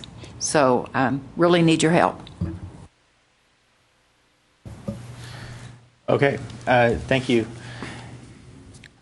To give a little bit of history on this one, there have historically been two presentations, one for a refresher for the facilitators, and then one for the instructional specialists, the college representatives, to let them know about the scope of work for the maintenance project. A couple of years ago, working with Midland College, we developed a third presentation that was for the data specialists, to give them a bit of background on the project so they would know what they were working on, because many times they were temp workers coming in just to do data entry, and it helped them to get into the process much more quickly.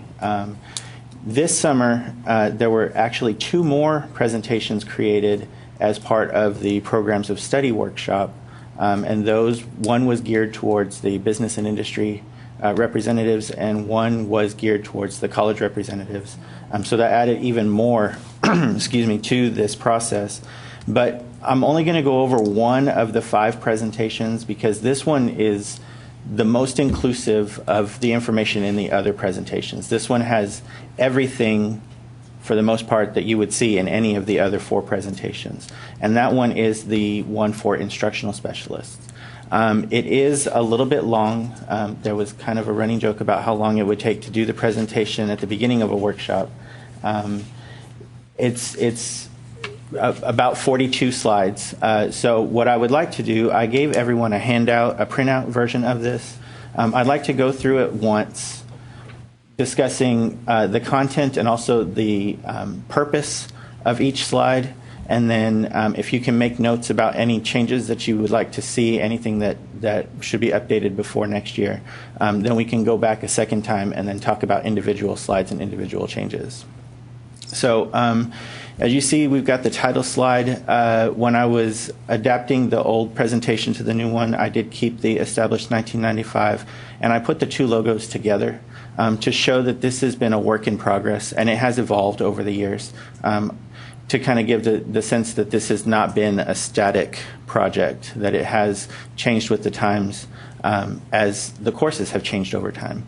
I will say that in working on the programs of study workshop presentations, I did go in and do a lot more work on the graphics. So, for instance, taking out the white background to make it so it looks like it blends in more seamlessly with the presentation. You'll notice that on several of the graphics, those have actually been updated for the programs of study presentation. And I did create a Dropbox folder that has a subfolder with all of the presentation graphics in the high quality format with transparent backgrounds, so that as we're working on these presentations, we can have a central storage place for graphics to use. Okay. To start off, we would talk about the purpose of the workshop.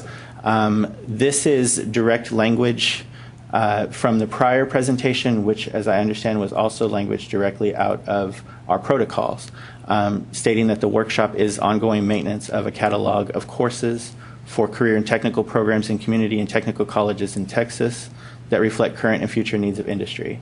This we kept intact 100% so that we could have that flow from the workshop to the protocol.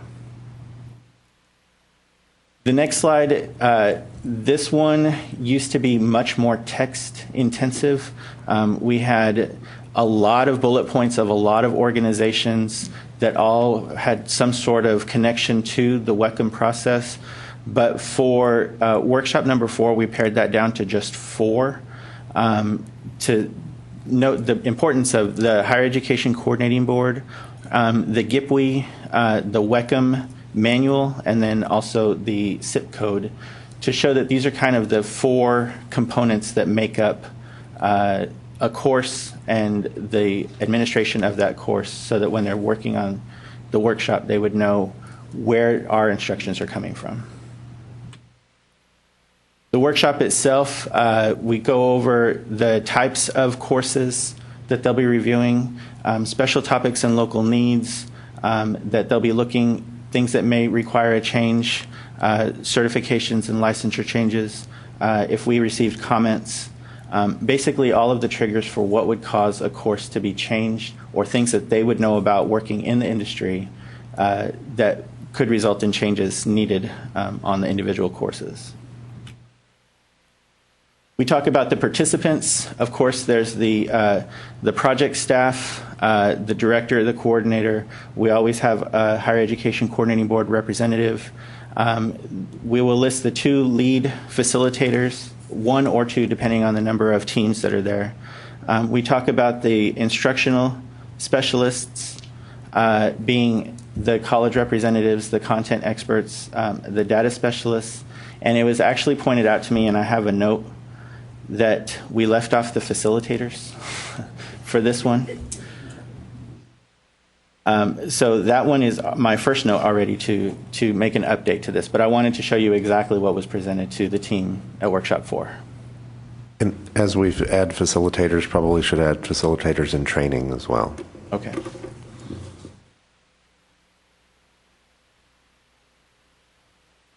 And then we go into some slides talking about what their job is as instructional specialists, what their expectation is, reviewing the courses, that they are there because they are an expert in the specific content areas.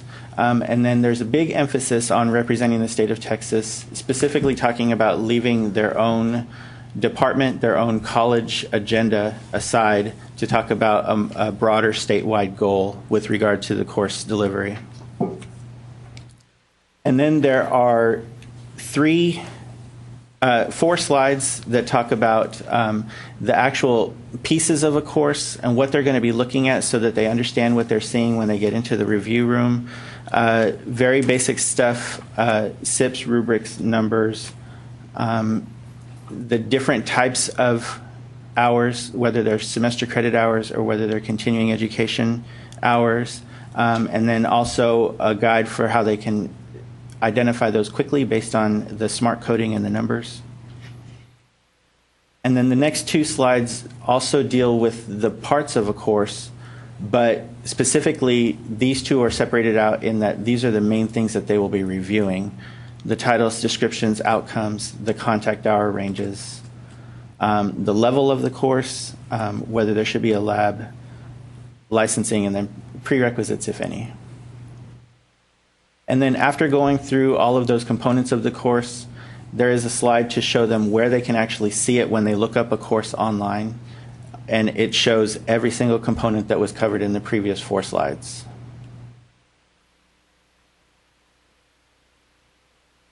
I then added in some slides at this point to talk about what they can expect to see when they're in the review room with the team. The data specialist will be making changes on the screen in front of them.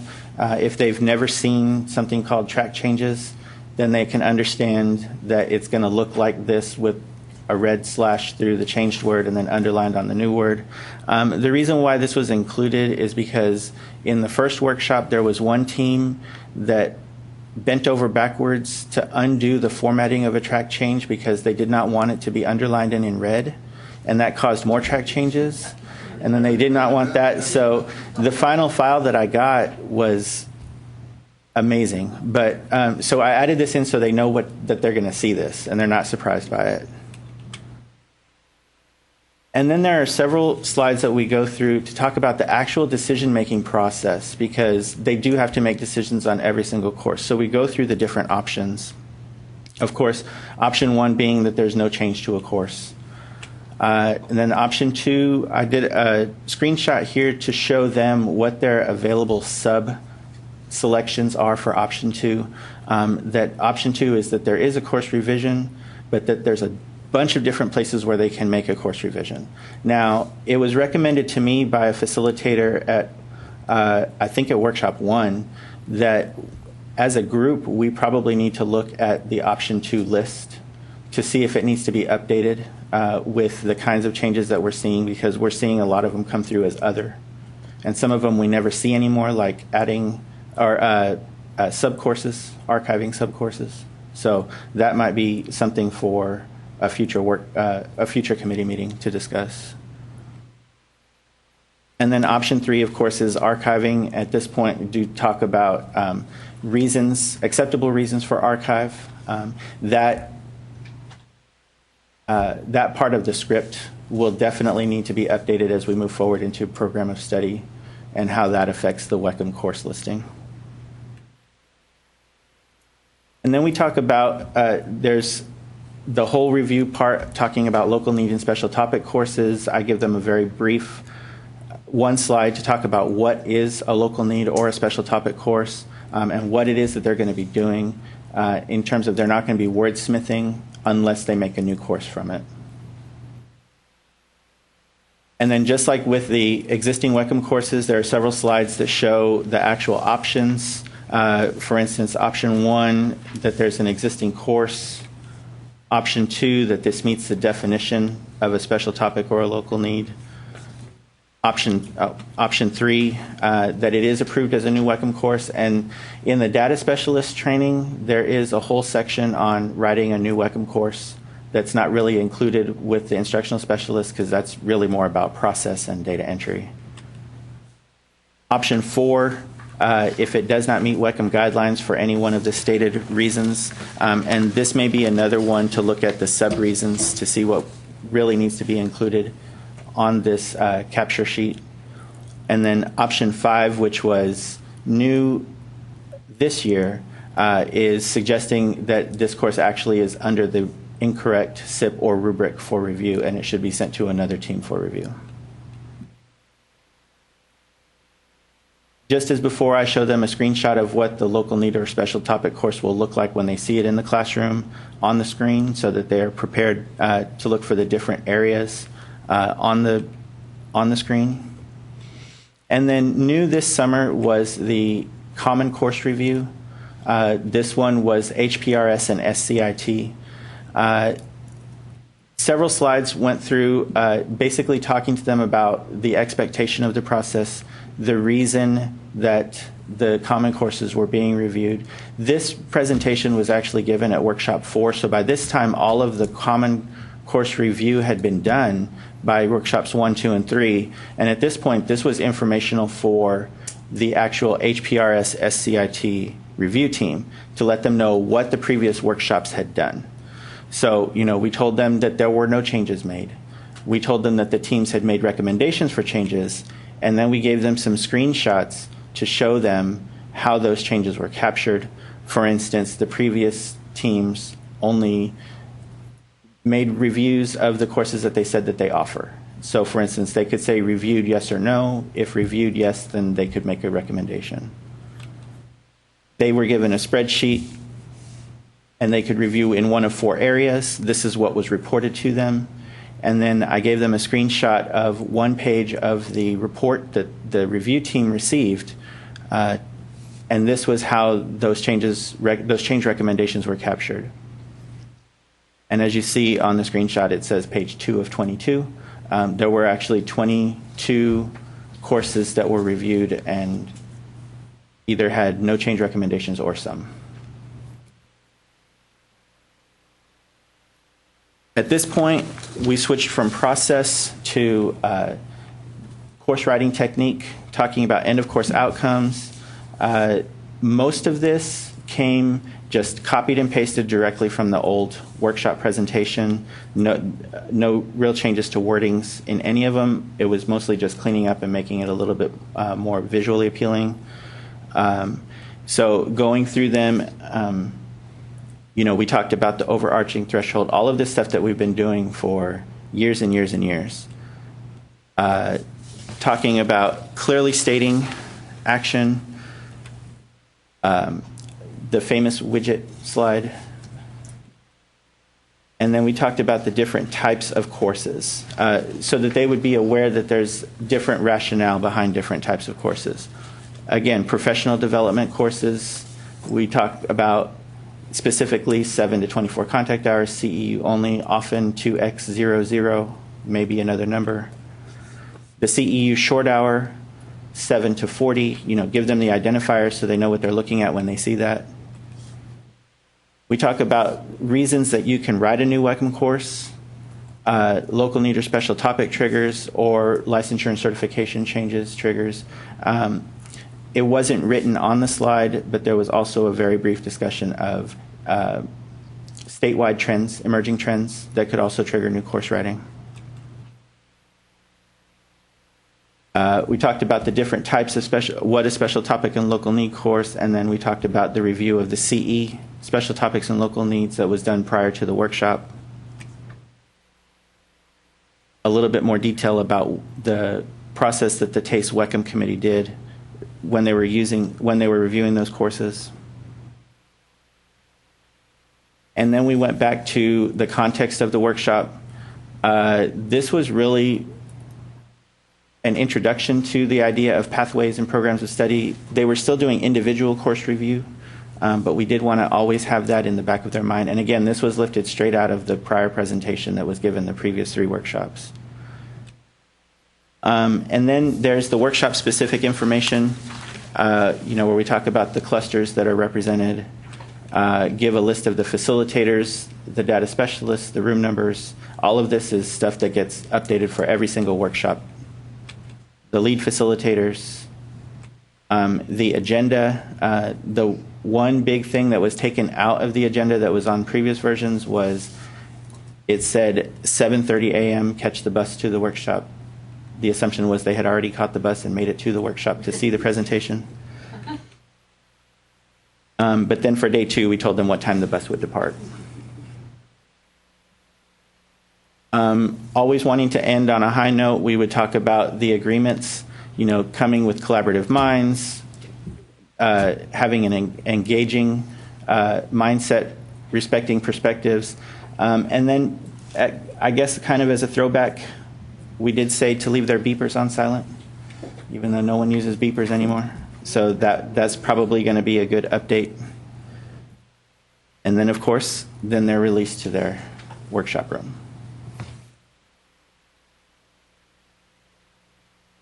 Okay, so any comments or questions? Well done. Thank you for giving it a good professional look and a common look throughout. Just for general discussion here, and maybe this is something actually I made a recommendation even when we turned in comments to the coordinating board for updates to the GIPWE. I even recommended that there be kind of a separation or two separate sections that talked about special topics and then local needs independently of one another. My general feeling, committee, is this. I think we tend to use that as a shorthand of saying special topic / local need. And I don't think that we further the cause of the understanding in the field, or we help create misunderstanding in the field when we use those almost interchangeably.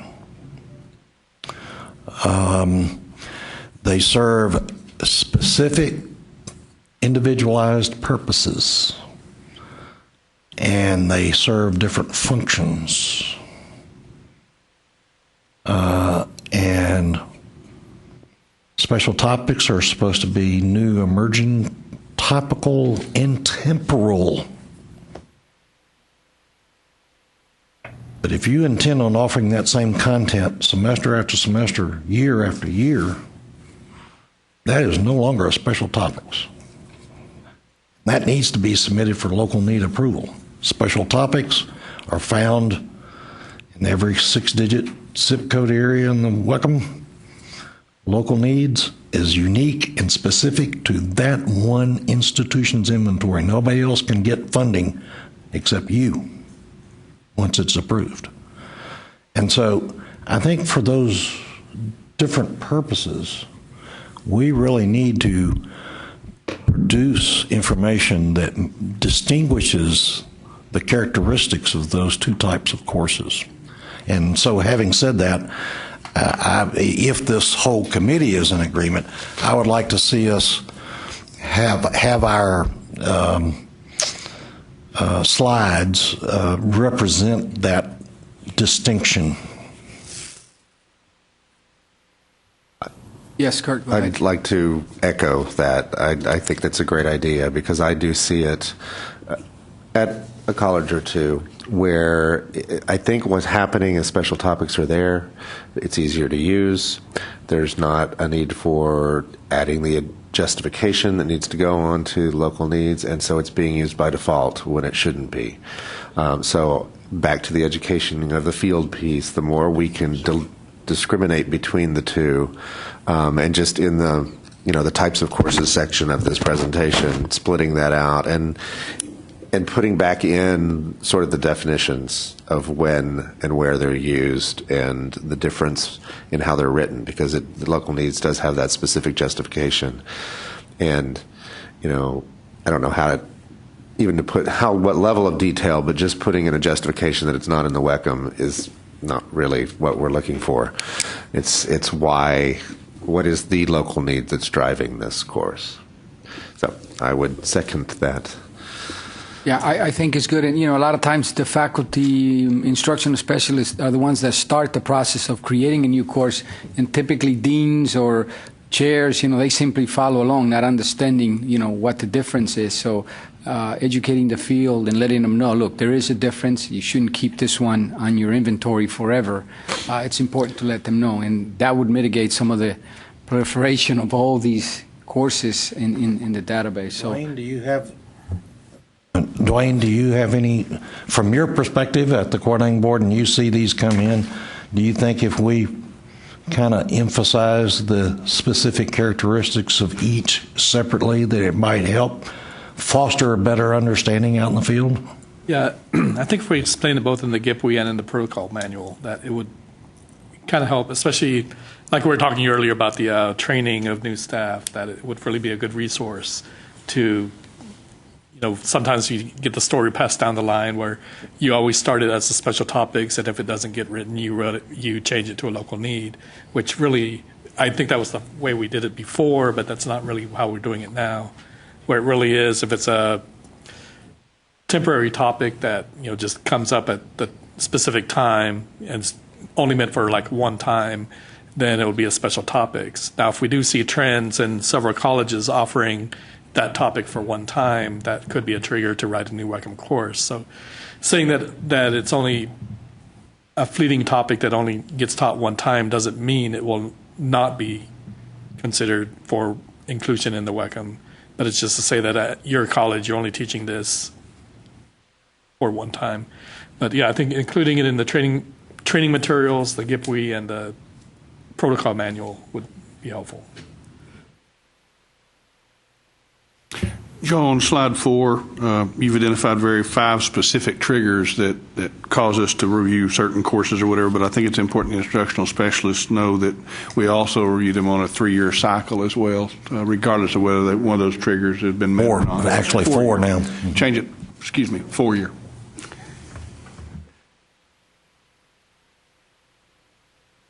And you may have already said this, but on slide 37, the logos being used for the clusters, are we moving towards using the new logos, or even though I don't like the new logos, or are we going to stick with the old pattern? For the programs of study workshop presentation, I did use the new logos. I went to the website where those logos are housed and looked at the use agreement. And of course, they said that they're free for use in educational setting. So I included them on the presentation. That you're right, they're not very flashy, but at least they're consistent. They have the same sort of look to all of them. And so in the presentation graphics folder that I mentioned, there is a high resolution, transparent background version of every one of the clusters. Cool. Okay. I would make one more suggestion for our group to consider. And I clearly understand, because of what the task group was focusing in on for workshops for this summer related to the HPRS and SCIT courses. And the task group itself identified those as common core allied health courses. However, as noted when we did workshops back in 2012,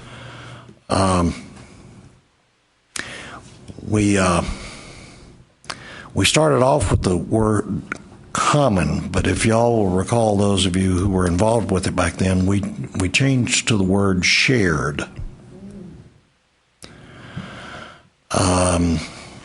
And I would just like to posit to y'all for consideration that we might want to change our terminology to shared courses.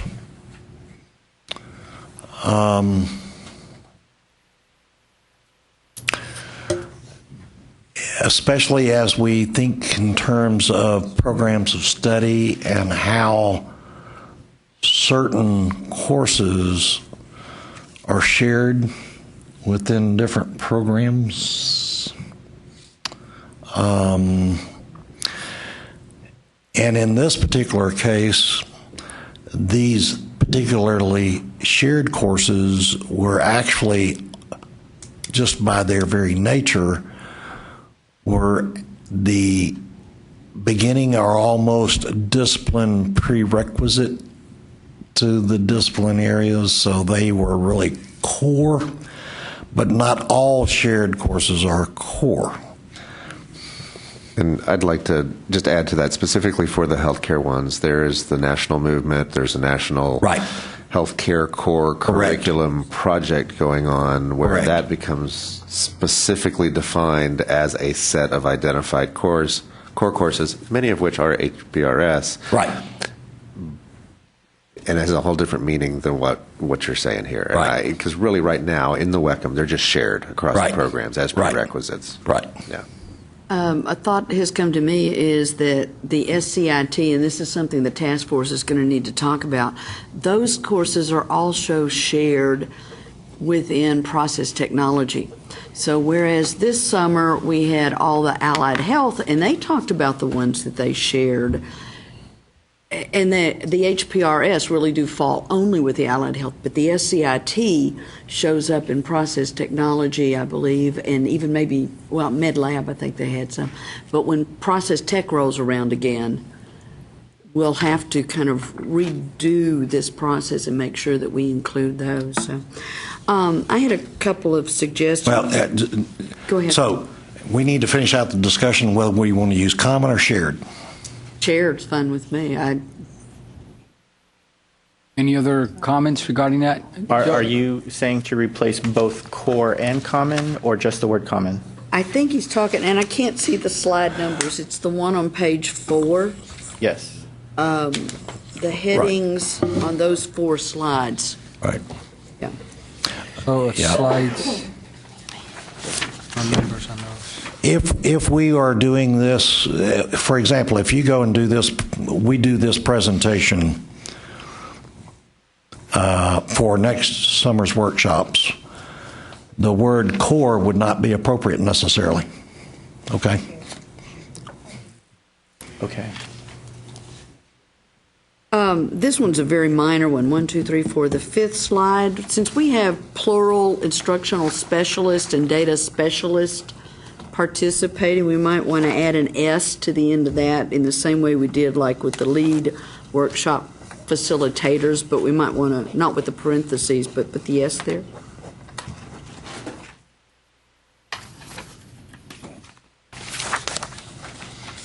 Okay. Let's see, if that's 6, slide 7, under course anatomy. Within this group, within the task force, when we're serving as lead facilitators, repeatedly we have conversations about rubric and the disconnect that should exist between rubric and faculty credentialing. And I'm wondering if, in the same way we kind of have sub-bullets under course number, if we should create some sort of a sub-bullet underneath here that to the effect that there is no connection between credentialing faculty and a course rubric. That actually brings up something that I have been thinking about and working on these presentations. Is as a group, because the lead facilitators at every workshop do this presentation on the first day that the instructional specialists are there, and every lead facilitator comes from this group. So I know that presentation styles are a little different for every person, but one of the proposals that I wanted to make was in one of the spring meetings that as a group we agree on wording on the slides as well as a script for the presentations that is the same for all of the workshops, so that everyone is using the exact same terminology, everyone is using the exact same phrasing, and we can have one common script that everyone has agreed to up front. And that way the only difference from workshop to workshop is the names and the room numbers.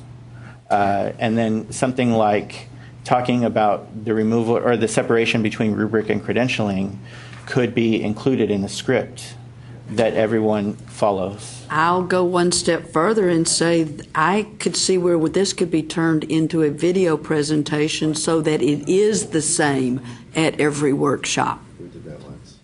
Yeah, we used to have those. Rebecca's video, the nuts and bolts video, yes. I think that would help tremendously, not only for the lead facilitators, because there's so much last minute wordsmithing and review that goes on, but I think it would also help for instructional specialists who may be talking to each other from one workshop to the next, and they'll say, well, they didn't mention that at all. We were told about common courses. No, we didn't hear about that at all. So that way there's a consistency across the summer workshops. There was one other one. I'm looking for the slide that had the professional. There. It's on the top of page 6, the first slide on professional development. Given the changes that we made this morning, based on the wording, as soon as Dwayne finishes that conversion of that wording to summarize rather than demonstrate completion of, we'll need to change that slide out as well. Okay. Yes, Kurt, Okay, go ahead, Jeff. Okay. Another minor revision on, I guess it's slide 36, where it says workshop content. Just changing the color of that, because first of all, it doesn't display very well on the printout, and then secondly, for the presentation, it's not exactly a good color. Slide number 38. The numbers are so small I can't read them, but where we get to talking about each individual facilitator and lead facilitator not posting the college that they're actually from, I think that's a good way to put on that state hat, to just say that they're a facilitator. Good point. Yes. Yeah. Mm-hmm. Yep. Yeah, that's what I mean. Yeah, as far as leads and facilitators and everything. So.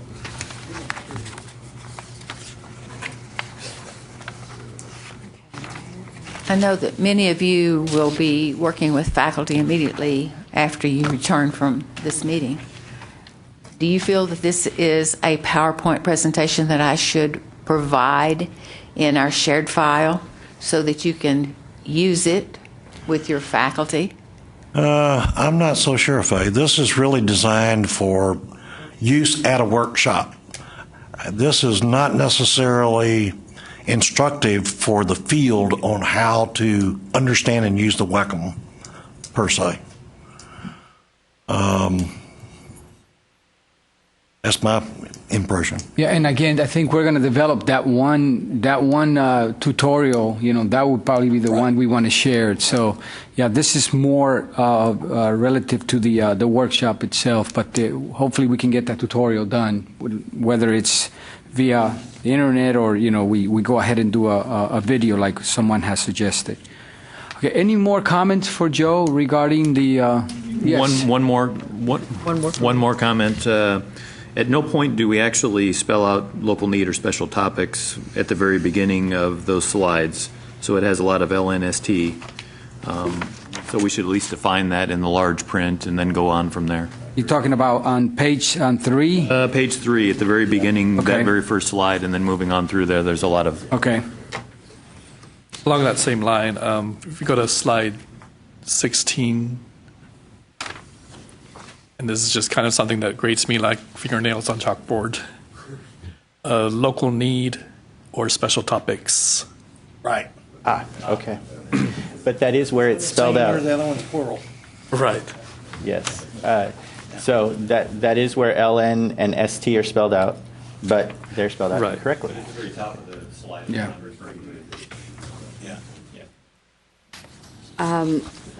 On page 5, Joe, 1, 2, 3, the third slide, the font of the title characteristics of end of course doesn't match the other ones.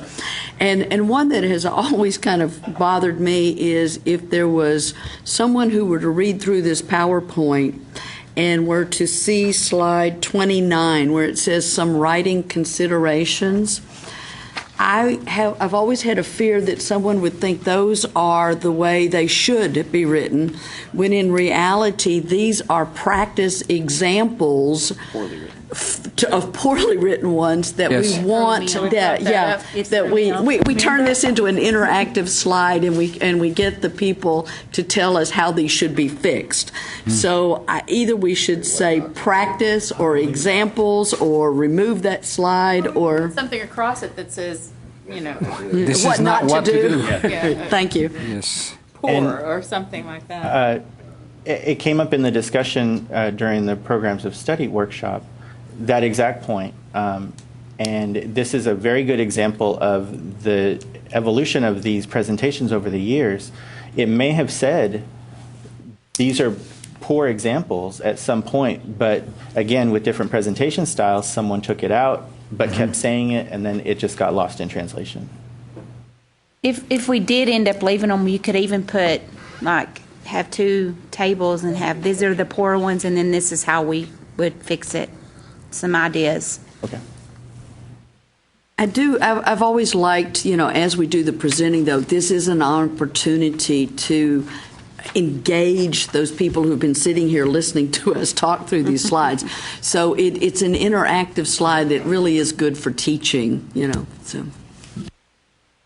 Joe, my thoughts are, I like what Terry said with the two, but maybe have two columns and each one come up, and then so it becomes more interactive. You only see the bad and then you see the good. So when someone is preparing to present, they'll see that it isn't a good example. Instead of having poor across it, I like that. Okay. Joe, one other thing, going back to slide 4, again, it just needs to be consistent and actually say special topics, local need, since it's not been presented yet. Okay. Don, did you have something? No? Okay. Okay, so plenty. We gave Joe plenty. Yeah. Anything else? One more. Slide 28. It says clearly state the object of the action. And I just know from going back or from remembering previous versions, there probably was a slide before that said something about starts with an action verb. Yeah, and I think we kind of, even if we want to combine it in the slide as maybe 2 points, starts with an action verb and clearly states the object of the action. I think having that action verb, because we do talk about the verb list in the rooms, maybe just add that at the top. Did you get that, Joe? I did. 28. Okay. Steve, it's you. I'd just like to say Joe did a great job on this. Oh, absolutely. Yeah. In every workshop, we had a change at every workshop. I mean, I know Joe got every change. I know Joe got every change we just made because I'm seeing him work at workshops and he doesn't miss a thing. Just one final, this is my own opinion, but on the last slide or second to last slide where I think it does kind of add an interesting point, finishing up the presentation, go ahead and leave beepers in there because it's kind of funny to say, to the group that we know that that's obsolete, but. We've been doing this a long time. Yeah. I just recommend leaving it in there and then joking about it each.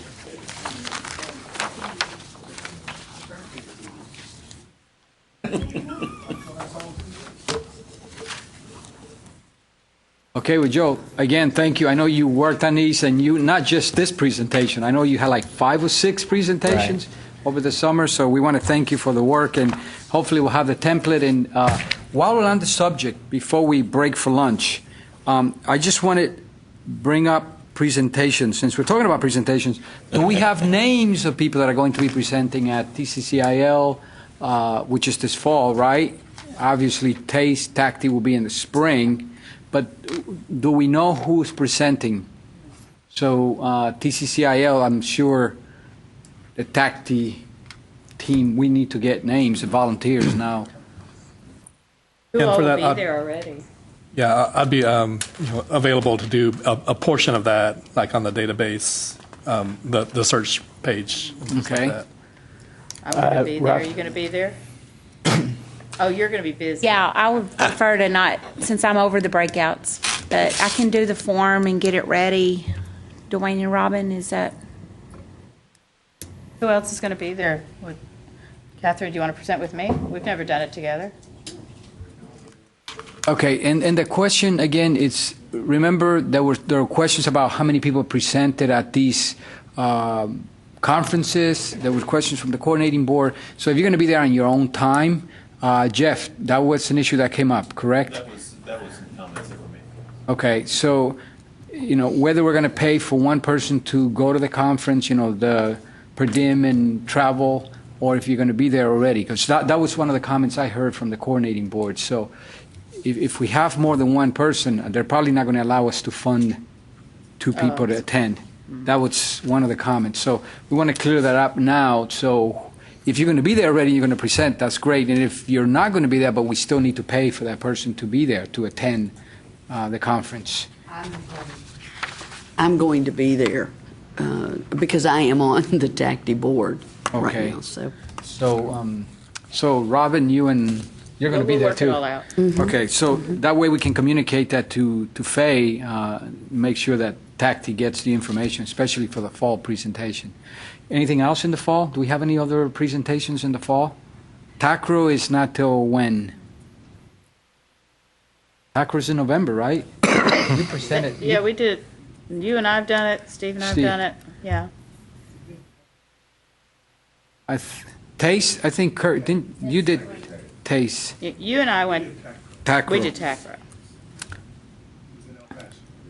Oh, okay. So, what I've been working on in addition to the template is a way to manage the presentations, where we store them, how we distribute them, to make sure that there's. This is our public relations piece, right? So, Right.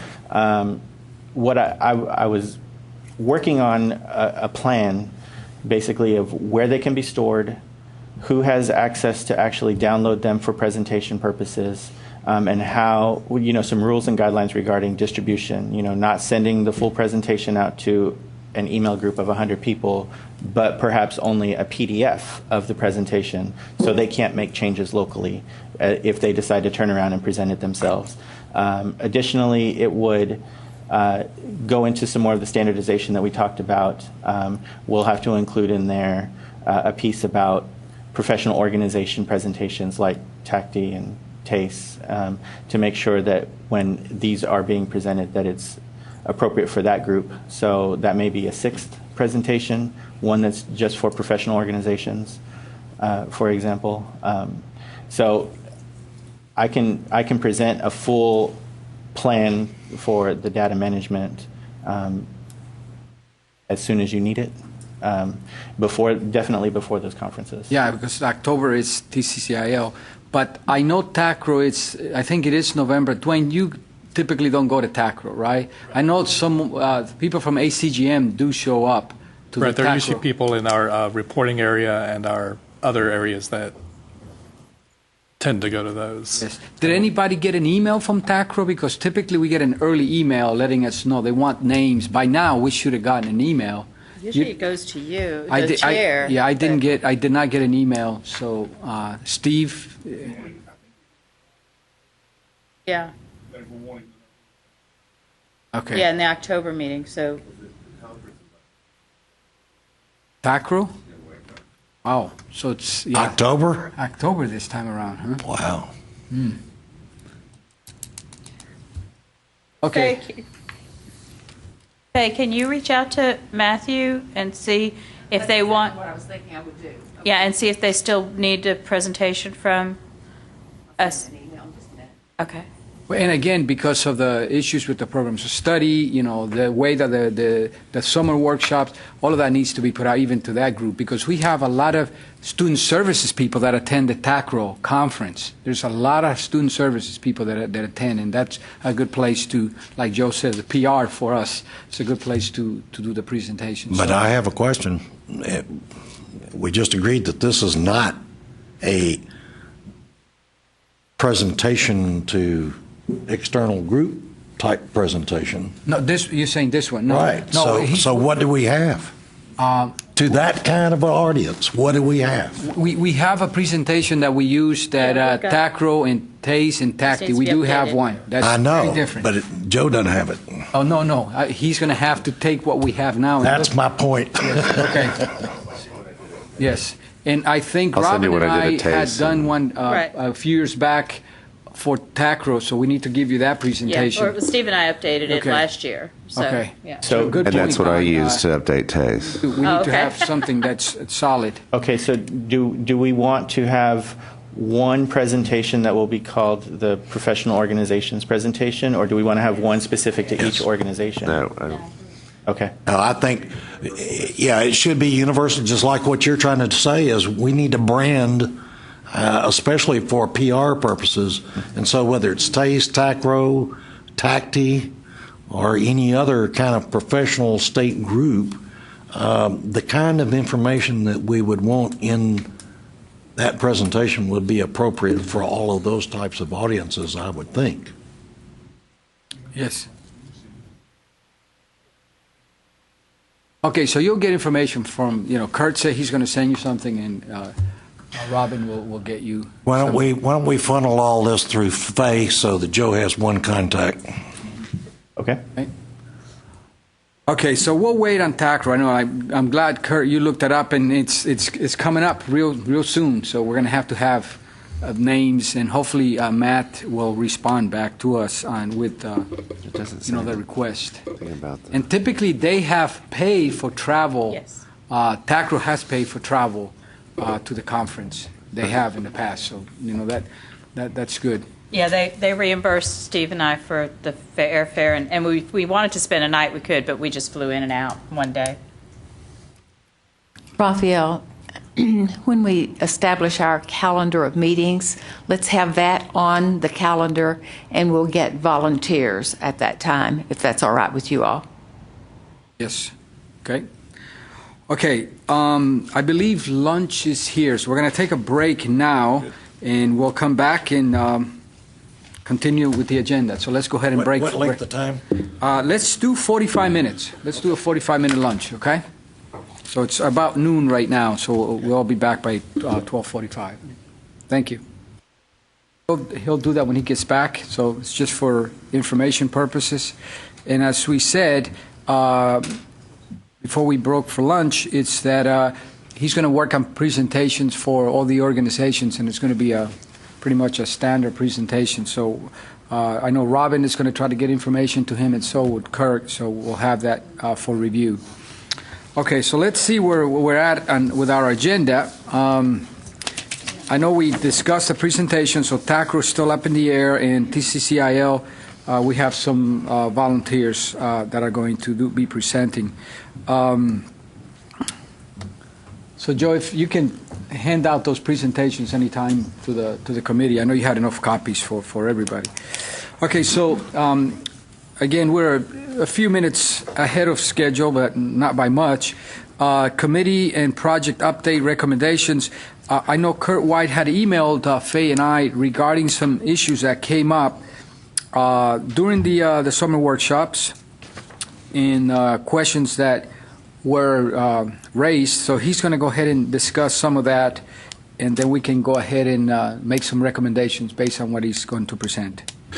Okay. The first one, the video Wecm nomination, we actually kind of already talked about. That's the having some kind of training or video on how to nominate people for the Wecm workshops and how to use the form and that kind of thing. So I'm sure that's going to go forward in discussions in the task group on how do we address the education issue in the first place. Concept-based curriculum. One of the workshop teams was the RNSG, the Associate Degree Nursing. And one of the big tasks we accomplished was incorporating the new concept-based nursing curriculum that I don't know if it was leadership grant or not, or was it Perkins Leadership Grant produced over the last couple of years. That went really well. They had done some really excellent work. So really at the workshop, it was just validating what they had done. And so what's on the agenda today is mainly an information item. There is also a concept-based curriculum for LVN, VNSG, and it is being used at El Centro in the Dallas Community College District system, County Community College District. And it is not necessarily part of the large statewide RNSG one, but it's mainly for information item if colleges are interested in obtaining a copy of that curriculum. It was Kim, and I forget her last name, at El Centro, who stepped forward and said, by the way, we're doing this in the LVN program just like they're doing now in the RN program. So it is available for states to contact El Centro. Let's see, the next one. Suggested prerequisites. One of the, well, actually part of the nursing group, which is always a fun group to work with, they ask lots of questions. They tend to challenge protocol a bit and, kind of push the envelope to see what can be done. What kept coming up on many of the Wecm courses, and keeping in mind the RNSG courses are mainly program courses that you must be admitted to a nursing program in order to even get into. They wanted to use the suggested prerequisite line on a Wecm course for what I would call procedural or administrative reasons, meaning listing something like admission to the nursing program as a prerequisite to this course, or departmental approval as a prerequisite to the course. So we went to the Wecm protocol, which is protocol number 1-02-05, to see what the protocol actually says about that field on the Wecm course. And it does not talk about procedural things, but we also found some other things that were like, we didn't realize this was here. And so what we're going to do is, I think, make a recommendation that we rewrite this protocol and make it clearer to what's supposed to be in the suggested prerequisite field. But currently what it says is, if instructional specialists at a Wecm course review workshop agree on a course prerequisite, a specific list of prerequisite Wecm or ACGM courses, skills, or knowledge is included in this description or in the suggested prerequisite. So basically, we currently say it can be a Wecm course, it can be an ACGM course, which the task group yesterday kind of went, when would we ever put an ACGM course as a prerequisite for Wecm, and is that appropriate for us to do? And then skills or knowledge, which we've done before. Some courses may say basic computer skills, or some course may have a specific Wecm course listed. So that's what we've usually done. It does not speak to anything beyond this. It doesn't say this should not be procedural or administrative prerequisites. So we want to kind of rewrite this, and so we're bringing it up today, one, I think, to talk about the ACGM piece and whether that really belongs there, and then just to sort of say we're going to work on a draft for next meeting to be approved for a change of this protocol, so we can be more clear about what is and what isn't in the protocol. So I'm throwing out the ACGM thing for y'all's feedback. Yeah, I believe what that originally came up with as was like if you might require a certain English or math before they take a certain course. The main place where I've seen it is in nursing. They require anatomy and physiology, 2 semesters. That's what I was going to say, especially in some of the allied health fields where you're wanting some of those ACGM biology or chemistry or... Do we actually name an ACGM course in the Wecm course? Yeah. Or do we just... To be honest, I would have to check and see, but if we have any prerequisites that include ACGM courses. Okay. But that was, I guess that was the purpose or the idea behind that language. And so we should leave that in the protocol? At the 4th workshop, when they were reviewing the HPRS and SCIT, during review of some of the local needs and special topics, they were trying to say this is not approved, use this other course instead, and they were referencing ACGM courses. And we actually sent that back and said, you can't do that because are they allowed to have ACGM as part of a certificate program? In that situation, I think it's inappropriate to be saying you should be using an ACGM course instead of a local needs or special topics. So how do we put that as a prerequisite then, as if it can't be part of a certificate program? Yeah, No, but some of these, I think that was the concern with the task group was having ACGM in a level 1 certificate is no longer allowed, or certain ACGM courses. And I don't know if we just need to be really careful if we need to add language to that protocol, maybe just a reminder that ACGM courses are sometimes not allowed in level 1 certificates. Right. All right. Any other thoughts on how to? Because so there may still be some situations where ACGM is appropriate. For example, a healthcare course that's part of a larger associate's degree, not a level 1 certificate. Right, exactly. That may be appropriate. Well, I'm going to suggest that the leadership committee task the task group with looking at this protocol further, especially in light of the fact that we are anticipating sometime fairly soon the official release of the 2014 GIPWE, which might help inform the task group about how we might want to develop this particular protocol.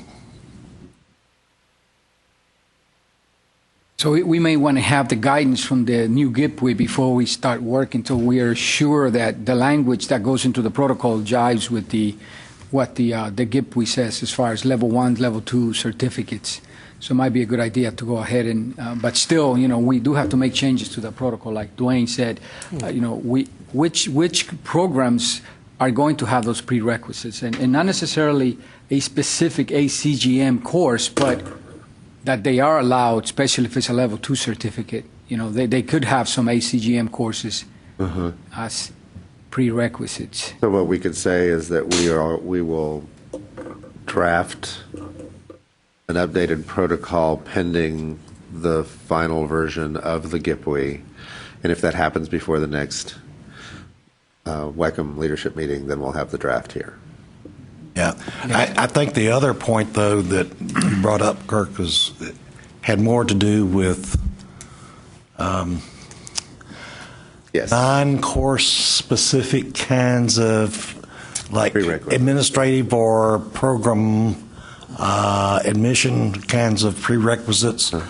And again, I think the task force needs to think through that a little bit, but just my first blush response is those could vary from institution to institution, and it's not the responsibility of a statewide group to establish those kinds of specifics. And that was my thought too, and that's what I kind of tried to explain to the team that I was working with, and they were like, "Well, where does it say that?" And so the recommendation is, if we agree that that's correct, that prerequisites are about content and knowledge, it's not about how you get into the course. Right. Procedurally, then we'll need to put something. This is not intended for whatever. Right.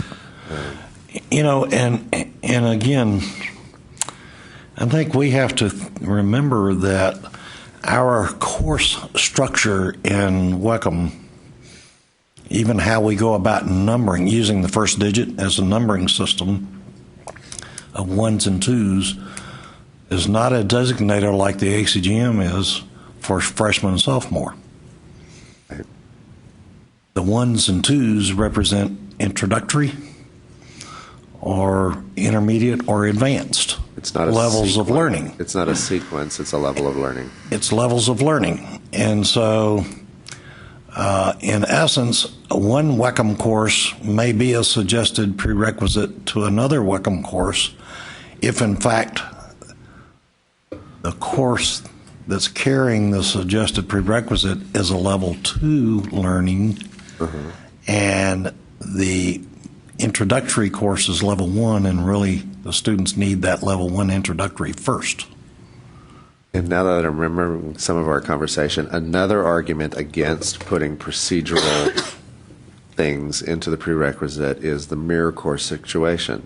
Right. What you put on the course goes on both versions, CE That's right. credit, and you may use a course for CE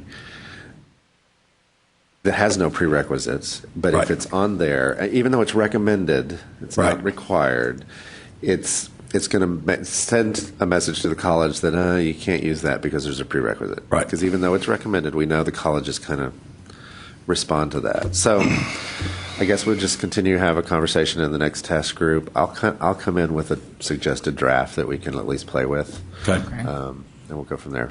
And then once we have the final guidelines from the GIPWI, that would definitely drive, how it looks. I know in the workshop 4, that was the main issue we had, and Joe was there too. A lot of the allied health people, they just wanted to put their college's procedures, into the course, and we just told them, we weren't going to do that. We just, that's not what it's the about. maintenance program is for. That's, that's their individual college's prerogative to have some either ACGM prerequisites or whatever else there is to get into that allied health program. So I think that was the big thing that they wanted to reflect, and it was hard to convince some of the instructional specialists that we weren't going to do that. So. Right. Okay, so we'll leave that then for the task group, to take a look, and then Kirk will bring the suggested changes to that protocol. Okay, so the next item here on our list of things to talk about is the meetings for the coming year. I know we're not going to even talk about the Wecm workshops for 2014 because we're not done with all the work. The task group still has a lot of work to do, so we're going to leave that open for now, and we'll come back in the October meeting. We can discuss those workshops. So let's take a look at some calendars now and talk about, the meetings, at least for the next meeting, which is going to be coming up in October. Based on that, I know that, there's some of you and some of us are also going to be involved with the programs of study. There are meetings that are going to come up, but this specific group needs to meet in October. And I know some of you are also liaisons, and you're here different times with the coordinating board, so I don't know when those times are. I know that Catherine and Don, you guys probably have other stuff on your agenda also for the coordinating board during that time.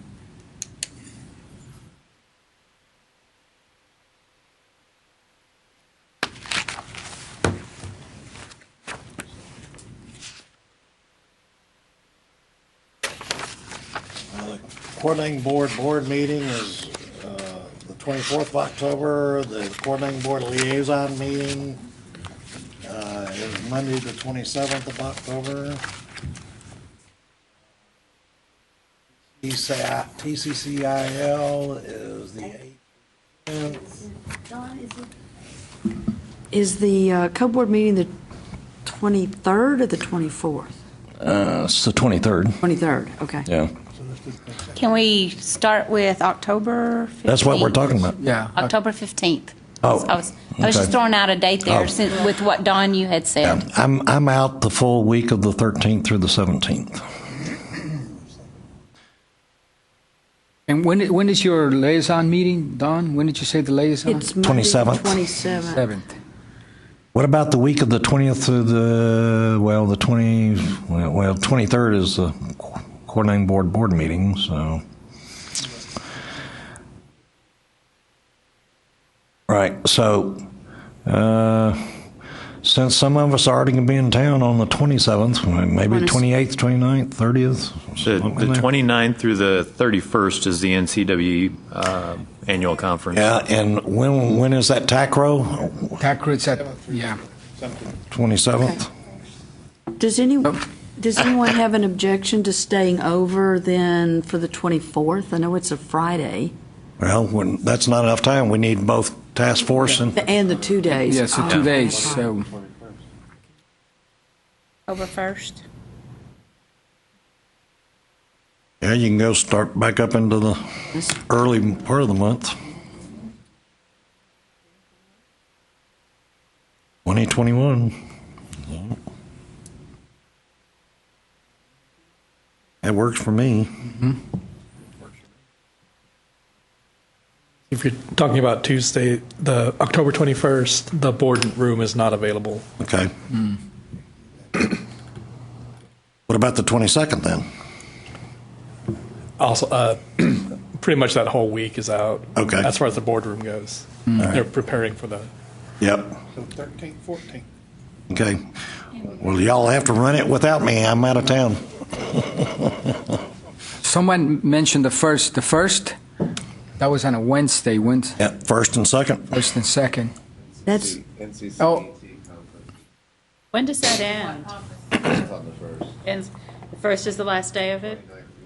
30. I've got, I only have it through the 29th, so I have to September put it 30, down.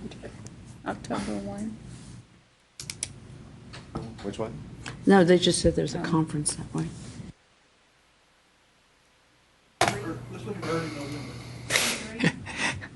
Yeah, early November, I think is.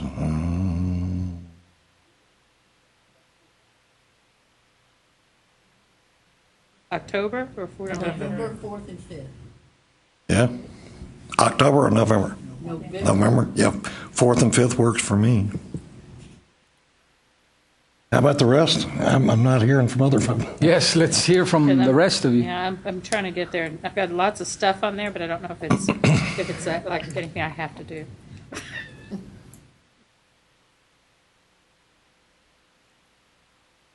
I can do the 4th and 5th. November. So the fourth would be task group, which would be from 10 to 5. Is it available, Dwayne, on November 5th? Yes. Okay.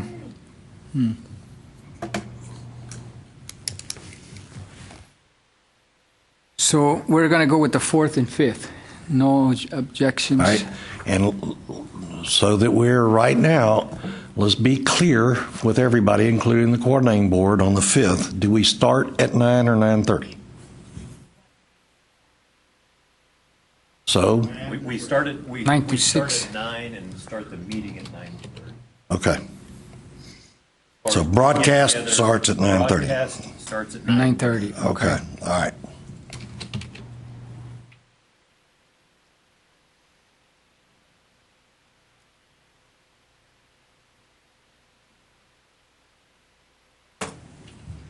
Okay.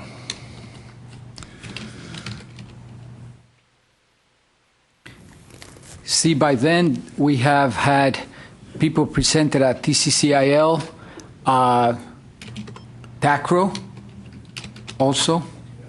Okay. Yep. Was there any other presentations? Just those two for this the fall? fall. For the fall. Yeah. So we would definitely have to communicate via email and telephone to make sure that those people are ready to go do their presentation, whoever ends up doing the TAC route especially. Yeah.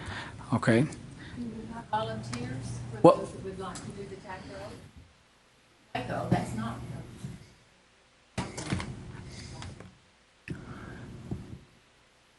I can't for those dates. What dates were those? The 27th? See, that's the later, I mean, that's the 27th and 28th? Somebody said- October the 27th. That's the coordinating board's liaison. It's on the 27th. It's on the 27th. Okay. Steve did it last fall? Okay. So we'll have his name. Okay. All right, so we have Steve there then. Yeah, we don't know what. Yeah, day. we yeah. They contact you. You'll have them get a hold of me and let me know. Yeah, and Faith's going to be contacting, and I'm going to follow up with Matt also because we need to get a name of who's going to be on the committee next. Okay, okay. All right, so the dates are going to be the 4th and 5th for the task group and the Wecm leadership. So get that on your calendar. Okay, so any other?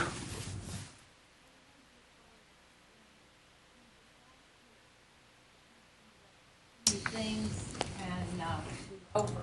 Several people really. Mhm. Then we canceled a meeting.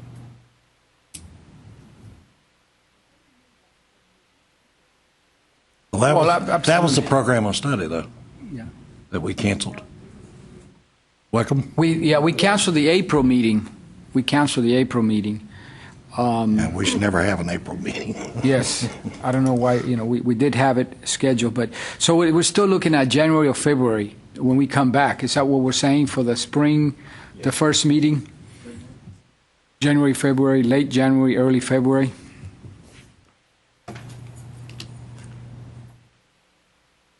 I'll ask before meeting. It does. It says quarterly.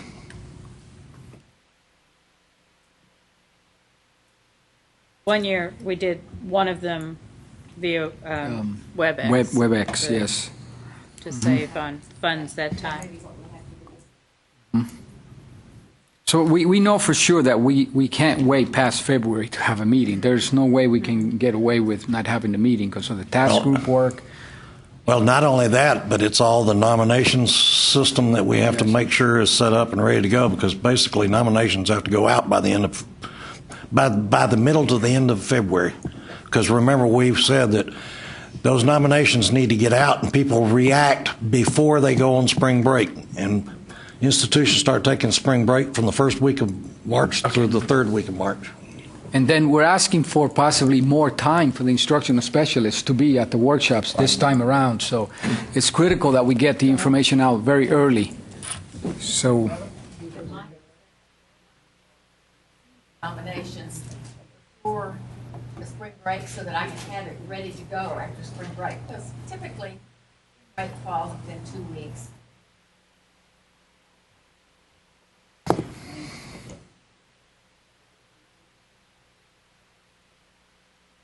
yes, February's 3rd and 4th.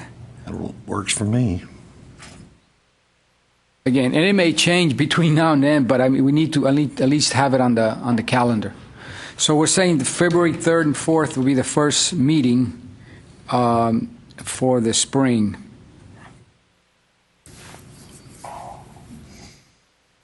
And I think, Faye, we just leave it at those 2 dates for now.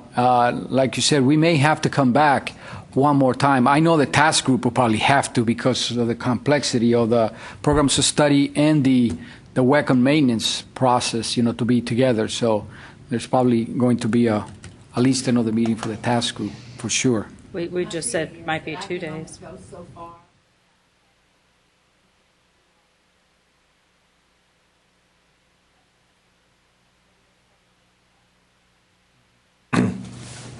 Maybe that's selfish on my part, but I really have to have your guidance, or I'm doing work that may be of no value. Okay, so November 4th, 5th, and then 3rd and 4th of February. Okay, do we need to have another one in April? That's, folks, the problem is to do something in April is too late for the May, June workshops. So, and the staff needs to be working on getting everything ready for the May, June workshops. So to do something in April is too late for both reasons. And again, if we have to, we can have a teleconference, with everybody dialed in, and if there are issues that are still pending, especially after, the task group still has a lot of work to do, so there may be a call to the whole committee just to look at the final processes that are going to be done. And I know Jeff is, he's already working with his team as far as how, the instructional specialists are going to be brought in, who's going to pay for what, so he'll have some answers for us. Probably in the November meeting, you'll probably already have those answers. Yeah, I should have those answers. Now, are you all still thinking that the steering committee for the POS project would meet the day before the task group, or are we going to have morning and afternoon? I mean, this is a big question.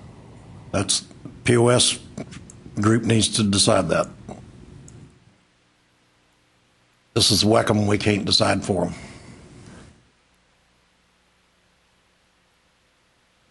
them. Can I, when we're done in the February meeting, can we set some deadlines near the end of March or the beginning of April to at least get a reporting on where we are in terms of the nominations and the acceptance of the instructional specialists, as well as Something related to the presentations, some finalization of the scripts, or the format of this presentation is going to be on this day of the workshop, and this one will be on this day of the workshop. And I'm sure the task group is going to provide all that. That will be the work of the task group to give us all those the timelines and when things are going to happen, because it will take some work to iron all that out. So the task group will provide that to you and Faye. Okay. All righty then. We're set for now on the meetings. Okay. The next topic on the agenda, and if we finish early, I mean we're going to be past our 6-hour requirement, but we're going to spend some time on the election of the 2014-15 Wecm Leadership Committee members.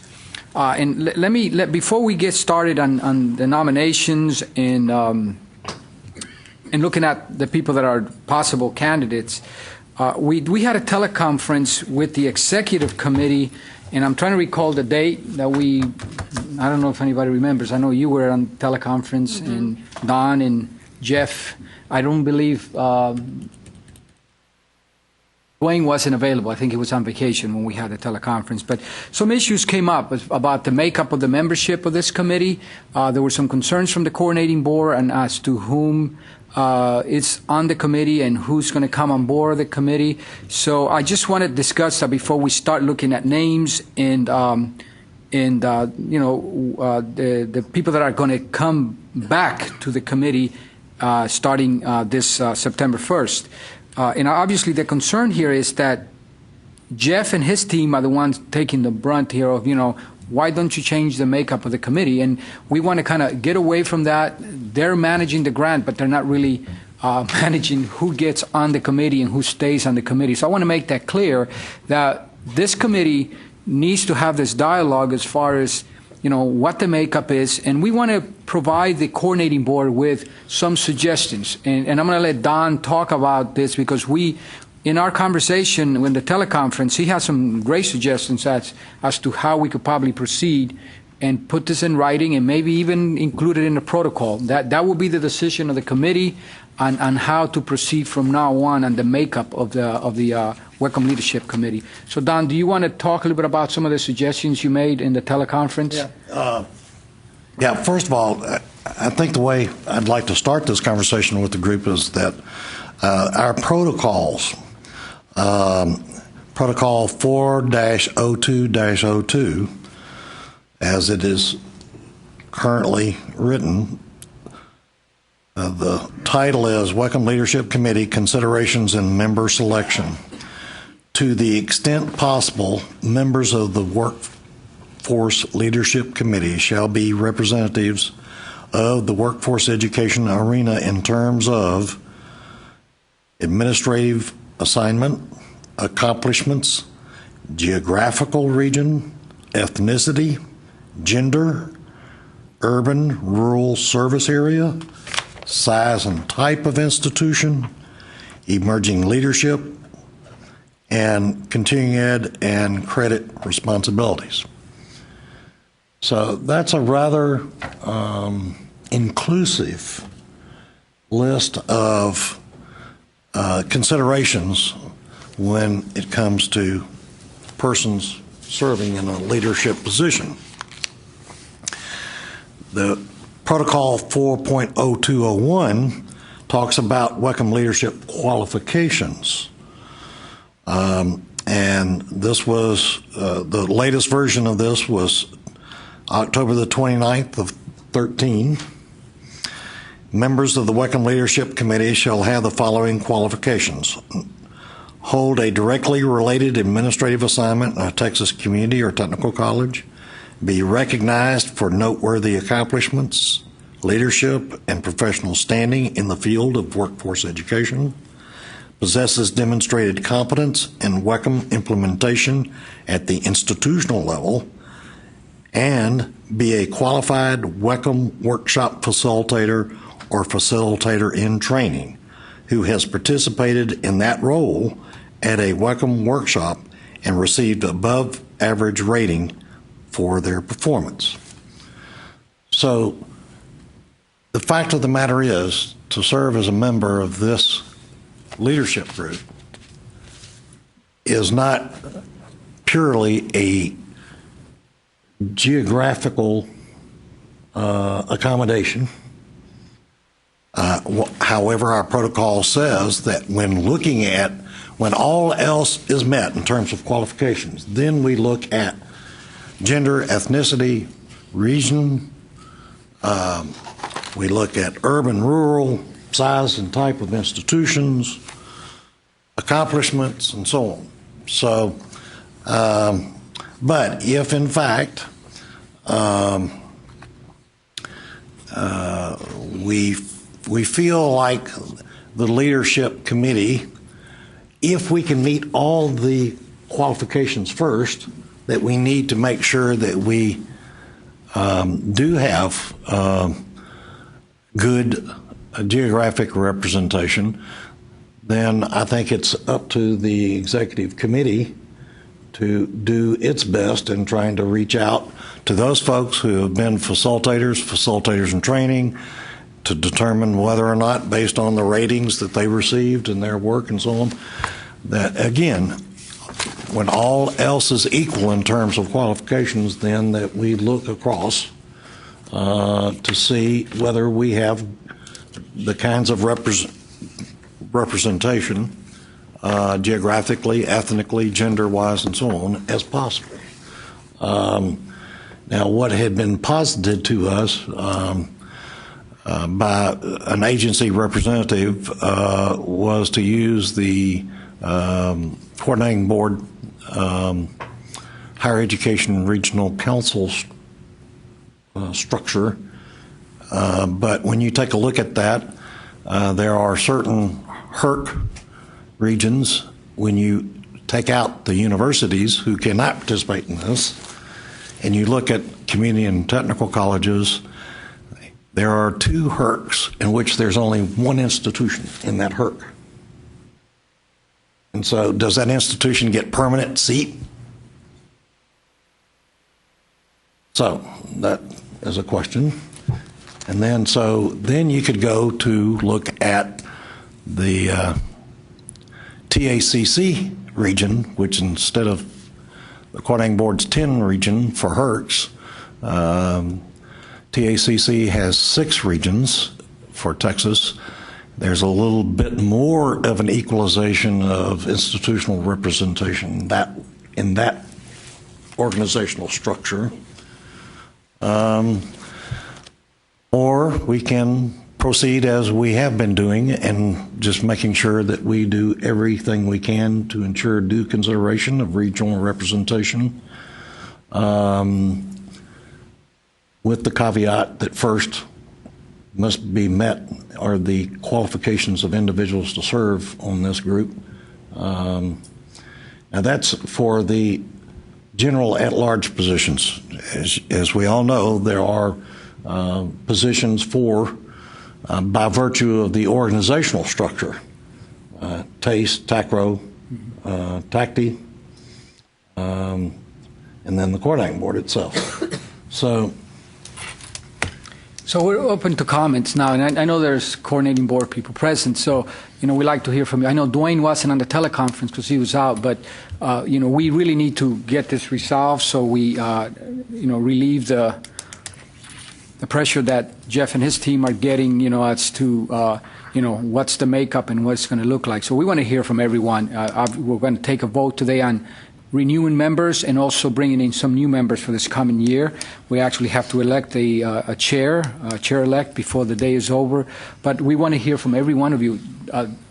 Don did a great job at, summarizing what we spoke about in our teleconference. So before we go back to the coordinating board, we all need to be in concert on how we're going to proceed from now on. So we're open for comments. So please, let's hear from everybody.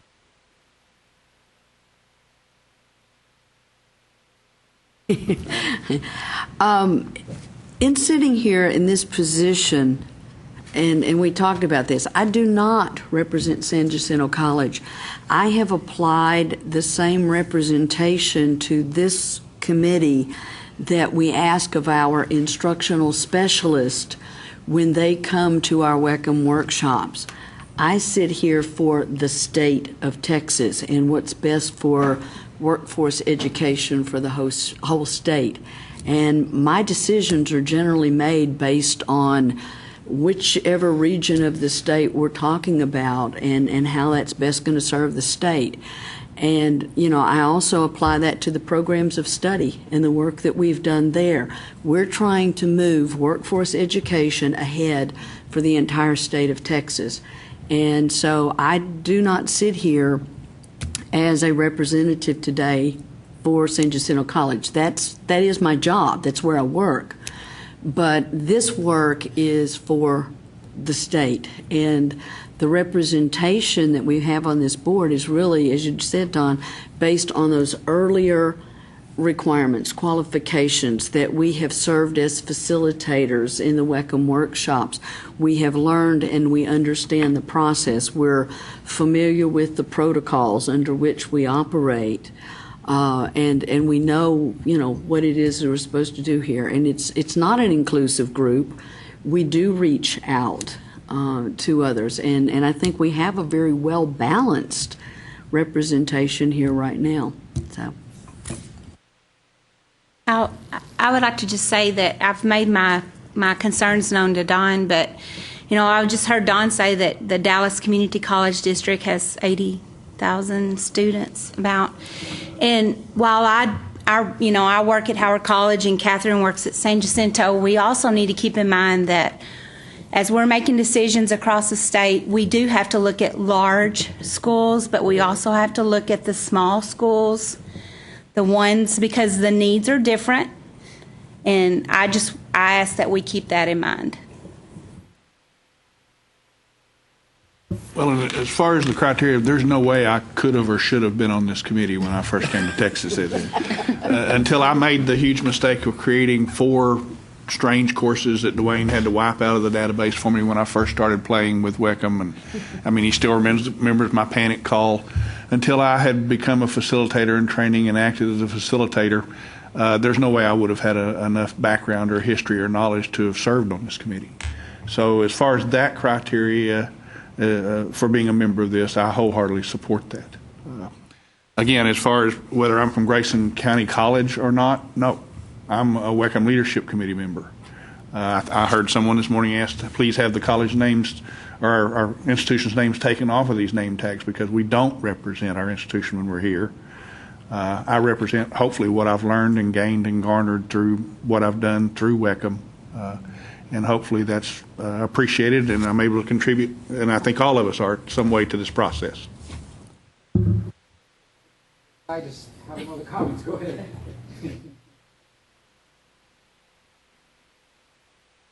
I tend to agree. It's the skill set that we need to guarantee, and as long as we can, even if we're from large colleges like I am, keeping in mind that smaller colleges need to be attended to. I can't necessarily speak to those needs, so that balance has to be there, and not just large and small, but rural and urban. Is that? I guess I'm not real clear. Some of y'all attended the teleconference. What specifically did they have one or two very specific concerns in regards to the membership that they felt are not being addressed? Well, and I'll let Jeff speak. Makeup of the committee. So, Jeff. The question on the makeup is the coordinating board was looking at it from the aspect of the HERC map. And the representation from the HERC map. And when you start to look at, I think it's Region 3, there's a multitude of the membership that's actually from Region 3 based on the fact of how that region is actually assigned. And so there's a representation from Dallas. I think Grayson is part of that. Weatherford is part of that. Some of these positions are actually positions such as Kay's position. She's a representation of TACTI, and when I brought that point up, then it was understood that's not such a problem. But we still do have multiple people from a particular region, and that's where the concern came in. San Jacinto College, Houston Community College, Lone Star College, that's in another region. And so, it's Some of that happened just because of people moving from one position to another, as far as even when I was at Tyler, when I first came onto leadership, now I'm at San Jacinto College. Kirk White is another example. He was at Austin Community College when he was on leadership in the beginning. He moved to Houston Community College. So some of those things happen just by advancement and opportunity for individuals. And so that's where some of the concern came in. Exactly. That's my point. Yeah. If they're going to redo the name tags, then maybe, or the nameplates, maybe like for the organizations that folks represent, maybe that could be added. I think that'd be a good idea. Have like either the organization or the position number, not the college. Not the college. I guess one thing, following up on what Don was talking about, the first protocol 40201, and I think this committee has been pretty deliberate on providing opportunities for training, such as facilitator and training, which is sometimes the first step into getting, like Steve was saying, one of the first steps into getting enough background knowledge and enough experience that when they come onto this committee, I mean, after serving a workshop or two and seeing the process and seeing the problems that we have, once they get onto this committee, they've already had enough experience that they can really contribute to the conversation and really provide. But I think it's, the important part is that we deliberately extend invitations throughout the state and again throughout the regions, so that we get a pool of qualified applicants that we can kind of choose from. May I? Yes, go ahead. As part of the executive committee for the past 6 years, as the the chair-elect, chair, and past chair, I've been involved with the nominations for obviously 6 years now, and every single year we take into account, we go through all of the facilitators and we really look to see how we can include the smaller colleges and the different regions, and we look at all of that. So it's not that we're excluding or doing anything to hide. We are taking the full body of available qualified personnel with the first protocol and then deciding on who we would nominate to fill the open positions. So I just wanted to bring that to everybody's attention, that the executive committee does do that. Any other comments? I can say something. Yes. And I'm new to the committee and being part of Texas State Technical College, and the fact that we're workforce related, technical driven, and now more important as we do single accreditation. And our 4 campuses have curriculum offices that deal with Wecm. So, there's many other folks out there in our that can contribute to this also. Just wanted to say that. Anything else from this side of the room? Any other comments? Let me just, Don made a recommendation as far as using TAC, the 6 regions. We want to discuss that. Even if we don't end up filling the positions using those regions, what do you think? At least have something in the protocol, possibly? I'm bringing this up. So again, I'm concerned because I was present a few times when Jeff was approached about this. Hey, look, we need to look at this makeup. So what do you guys think about using TAC, the 6 regions, as a starting point? Even if we don't end up, sometimes we're not going to get a representative from one of the colleges, but having something to offer to the coordinating board in writing. The only caveat with saying the TAC 6 regions is the fact that TSTC, Lamar, those institutions would need to be added to the list for consideration, because the TAC 6 regions only include the community colleges. So that's... Yeah, it's reality. Yeah. Right. It has to be looked into. So... And I think either I'm not sure if it's in the protocol now or it should be, we do talk about types of colleges, and one of the types of colleges is the TSTC/Lamar type of college. So that kind of is a separate. Yeah, Yeah, I think that's a good observation, Dwayne, that the protocol could be modified to include that as another type. And that way, Yes, they're included. We don't miss them. We make sure we put it in the protocol. And then we have to go back to our resource and say, look, if you're going to come off, we need to have someone represented from that region. Raphael, my only concern about the regions is, Kirk, correct me if I'm wrong, but wasn't TACE from various regions that sit on the committee that look at this? it's the TAC 6. Okay. Did you not have a difficult period where you continuously, for a couple of years, could not get full representation to look at the local needs special topics because all of the colleges in that one region, no one would step up to the plate? Yes. So for the last couple of years, there's been at least one seat empty. And with that work, at least the volume of work was okay to work with 5 people instead of 6. But and again, I don't think what we're saying is that we fill these member positions based on them being from that region. That regions, and just looking at the regional aspect, that we use TACC 6 region, and then we use also the other type, TSTC, Lamar, other two-year college type institutions as another type. And at least as a starting point. Again, like the struggle, I remember the struggles he had with that one region, the TACE, Wecm. It was hard to get anybody to participate. But I think if we have a starting point, we can work from there.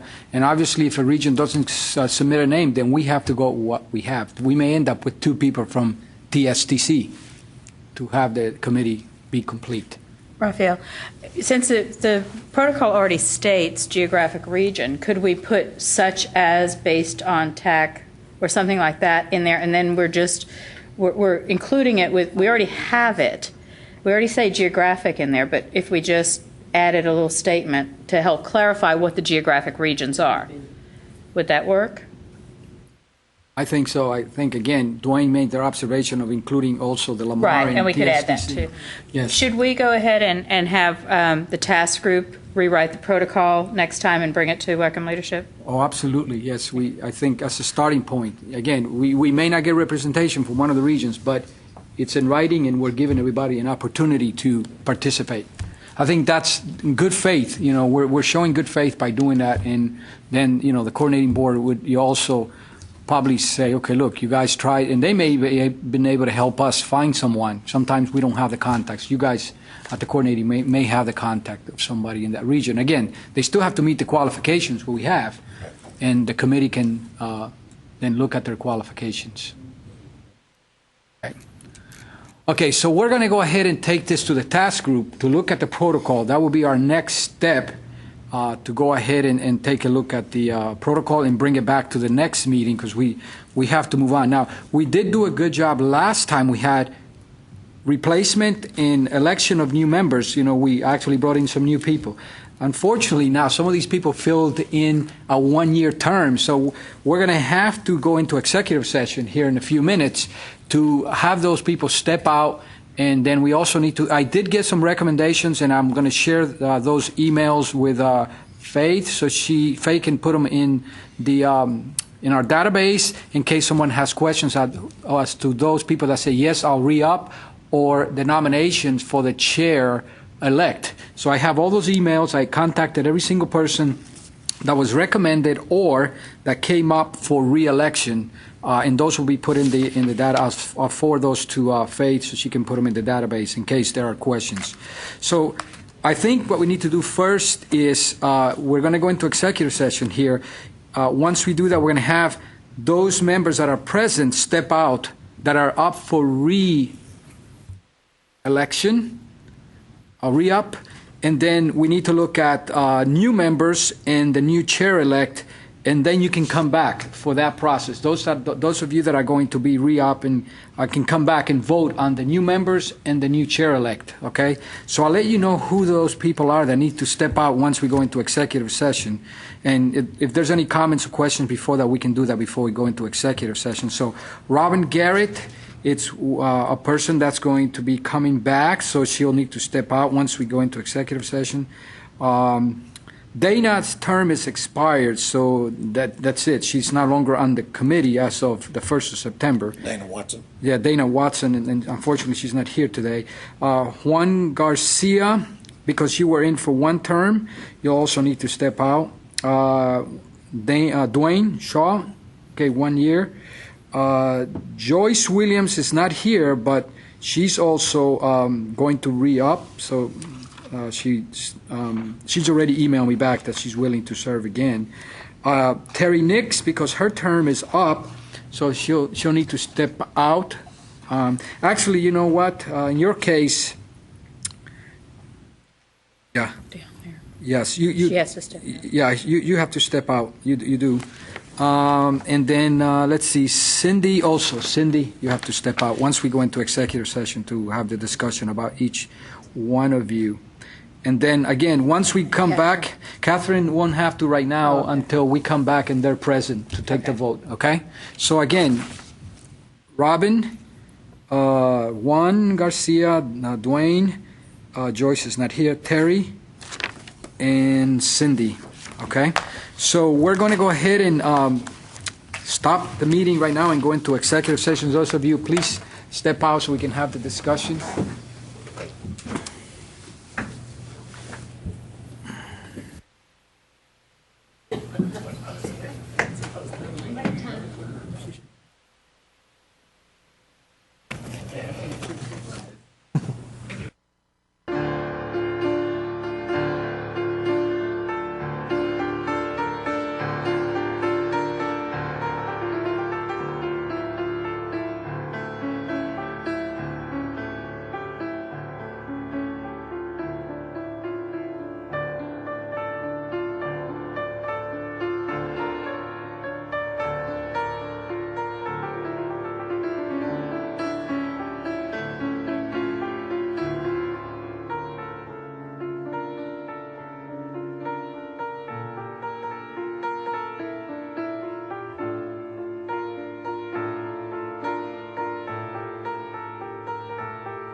Catherine stepped out. What do you?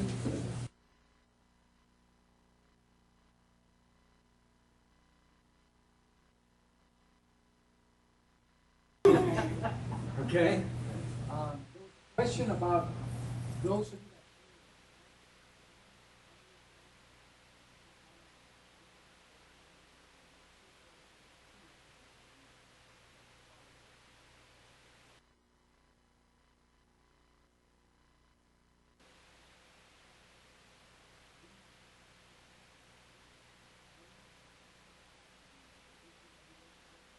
and you took a new position.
Select, and I'll be very open.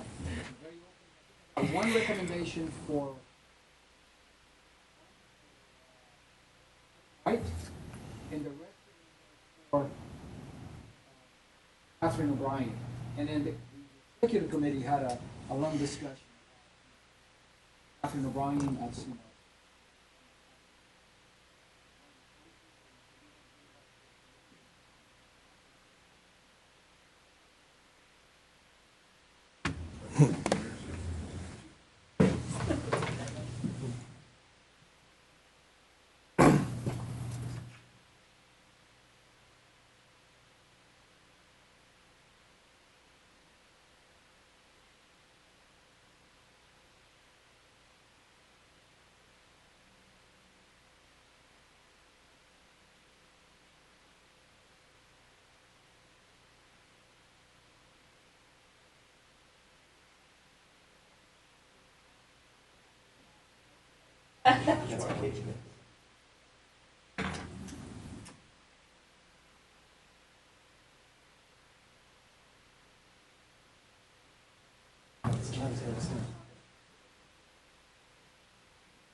co-president-elect.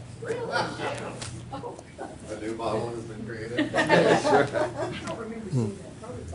We wrote that while you were. We just wrote it 2 minutes ago. I think we're going to get back live Actually, could you here. go and wave too? Yeah, I think they got it. He's waving at you, doing. Yes. Yeah. Yeah, Yeah, because go ahead. he's got it. I think it's just a couple of minute delay. Oh, okay. We'll see, so. Okay. And I know we're almost finished, but he reminded me twice to make sure you have your mic on if you're speaking, because he's been missing a lot of. Okay, the conversation. So please turn your mic on when you want to make a comment, because he says we're missing some of the comments. Okay, so we finished our election of the 2014-15 Wecm Leadership Committee members.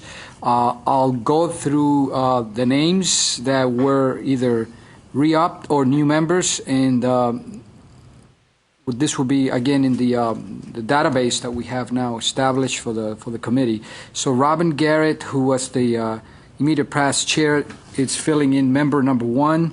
That's replacing Dana Watson because she served 2 terms. Juan Garcia, it's now refilling position 2, which he was in for 1 year. Position 3 was Dwayne Shaw, and so he's coming back for another term, a 2-year term. Member 5, Joyce William, is renewing her membership for another 2-year term. Terry Nix, who was in position member number 6, is now an ex officio member of the committee, and she's being replaced by Megan Eichner from Amarillo College on a 2-year term also. Cindy Griffith was here for 1 year, and she's coming back for a 2-year term. And member 7, okay, a 2-year term, excuse me, yes. And we want to congratulate our new chair-elect, Catherine O'Brien, for the next 2 years. So again, let's give Catherine a big hand because she deserves it. And so, Catherine, starting September 1st, as chair-elect, you get to be the keeper of the protocol. I knew Don Perry was going to say that. He'd been waiting for somebody else to help him write that. Thank you very much. Okay, so now I know that Joe Garcia has one more item that he wanted to remind us about, something to do with the task group, right?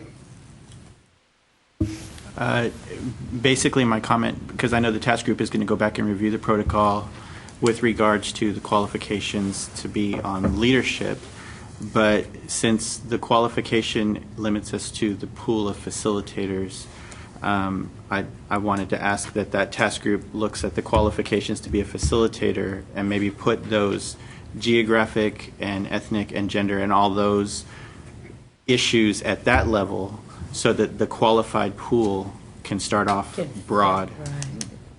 Great suggestion. Okay. So again, that's on the task group. We need to look at that. Yep. Okay. All right. So just want to talk about closing remarks here, but before we do that, I know there may be some items pending. Does anybody have anything before we have the closing remarks on my behalf? And I know Don just reminded me on the, when the year starts, so we want to remind everybody that I'll continue to serve as the chair until the 31st of August. But any other comments or concerns? Yes, Kurt? And I don't remember basically what we ended up with on this yesterday at the task group about the CE mirror hour range discussion. Were we going to carry that to the next task group meeting, or? Kirk, I think you and I were going to write the recommended new protocol or addition to that and bring it to the task group next time. Got it. Got it. Thank you for reminding me of that. Okay, any other issues or concerns or comments? I have one. This is for the shared courses. Is that always going to be on the presentation? Or is it going to be looked at as we run a workshop?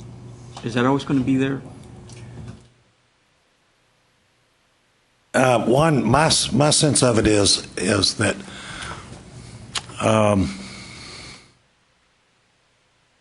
it probably needs to be there generally. There may be, actually, there was, if I recall correctly, in 2013 workshops,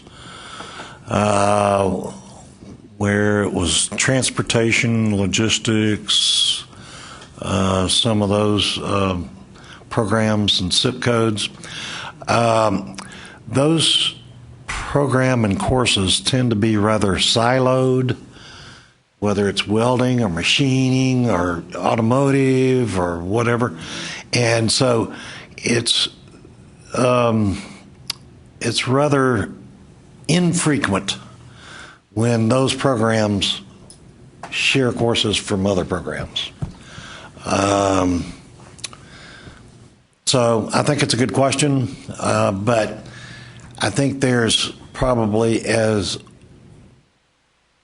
many times when that needs to be in workshop materials. So I think we'll have to hide them in the PowerPoint when it's appropriate to hide them.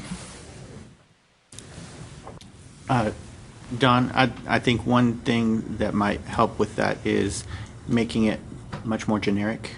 Right now it talks about HPRS and SCIT and it shows screenshots of the report and all of that, but making it generic in terms of defining how they're identified, right, things like that. Right. Actually, we may still, I don't know, I'll go and check. The PowerPoint that we did for the 2012 workshop where it talked about those were more in that vein. So I might be able to pull back out of my files that one or two PowerPoint screens related to that and send them to you. Any other comments? Okay, well, if we don't have any, I want to thank everyone that's been on the committee with me. This has been an experience. You know, it's 2 years of learning. Every single meeting that I've come to, I've learned something from every one of you, not just from the wise group in the committee. Wise guys. but and you know who you are, right? So it's been like Robin says, you know, I can't believe how fast time passes. You know, time just went really quick. And in those 2 years, we've seen so many changes across the state of Texas, and it'll continue to be like that. I think, you know, having someone like Don leading the group is going to be great. He brings a lot of knowledge. Not only that, but he's involved in so many things across the state that he's going to be able to bring the latest and the greatest to the committee every time we meet. So I want to thank every one of you for you know, having me as the chair, and I'm hoping that what we started many years ago continues, and we make the Wecm the envy of the state as far as how we operate, and we always have a focus on getting our students to complete without having to take the 99 hours that Dr. Tarmelin mentioned at the beginning of his presentation. Something like 99, was it?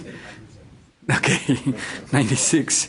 So yes, I think this group will continue to do that, and it's going to get done because of people like you that are serving on the committee. It's not one of us; it's all of us providing the leadership that's required. That's why it's called the Wecm Leadership Committee, because we are going places that a lot of other people have not gone to, and our students are going to benefit from what we've done. So we need to keep that focus. So as the new team takes over, let's not lose focus on why we're here. It's to make it so our students don't spend all the time that they don't need, those additional 1,200 hours, instead of being at work paying taxes. They're out of school with the skill sets that they need. So once again, thank you, and this will adjourn the meeting for today. Thank you. Safe drive home. Good job. See you, Dwayne. We'll see you, I guess, in a couple months. Yeah, October 7th.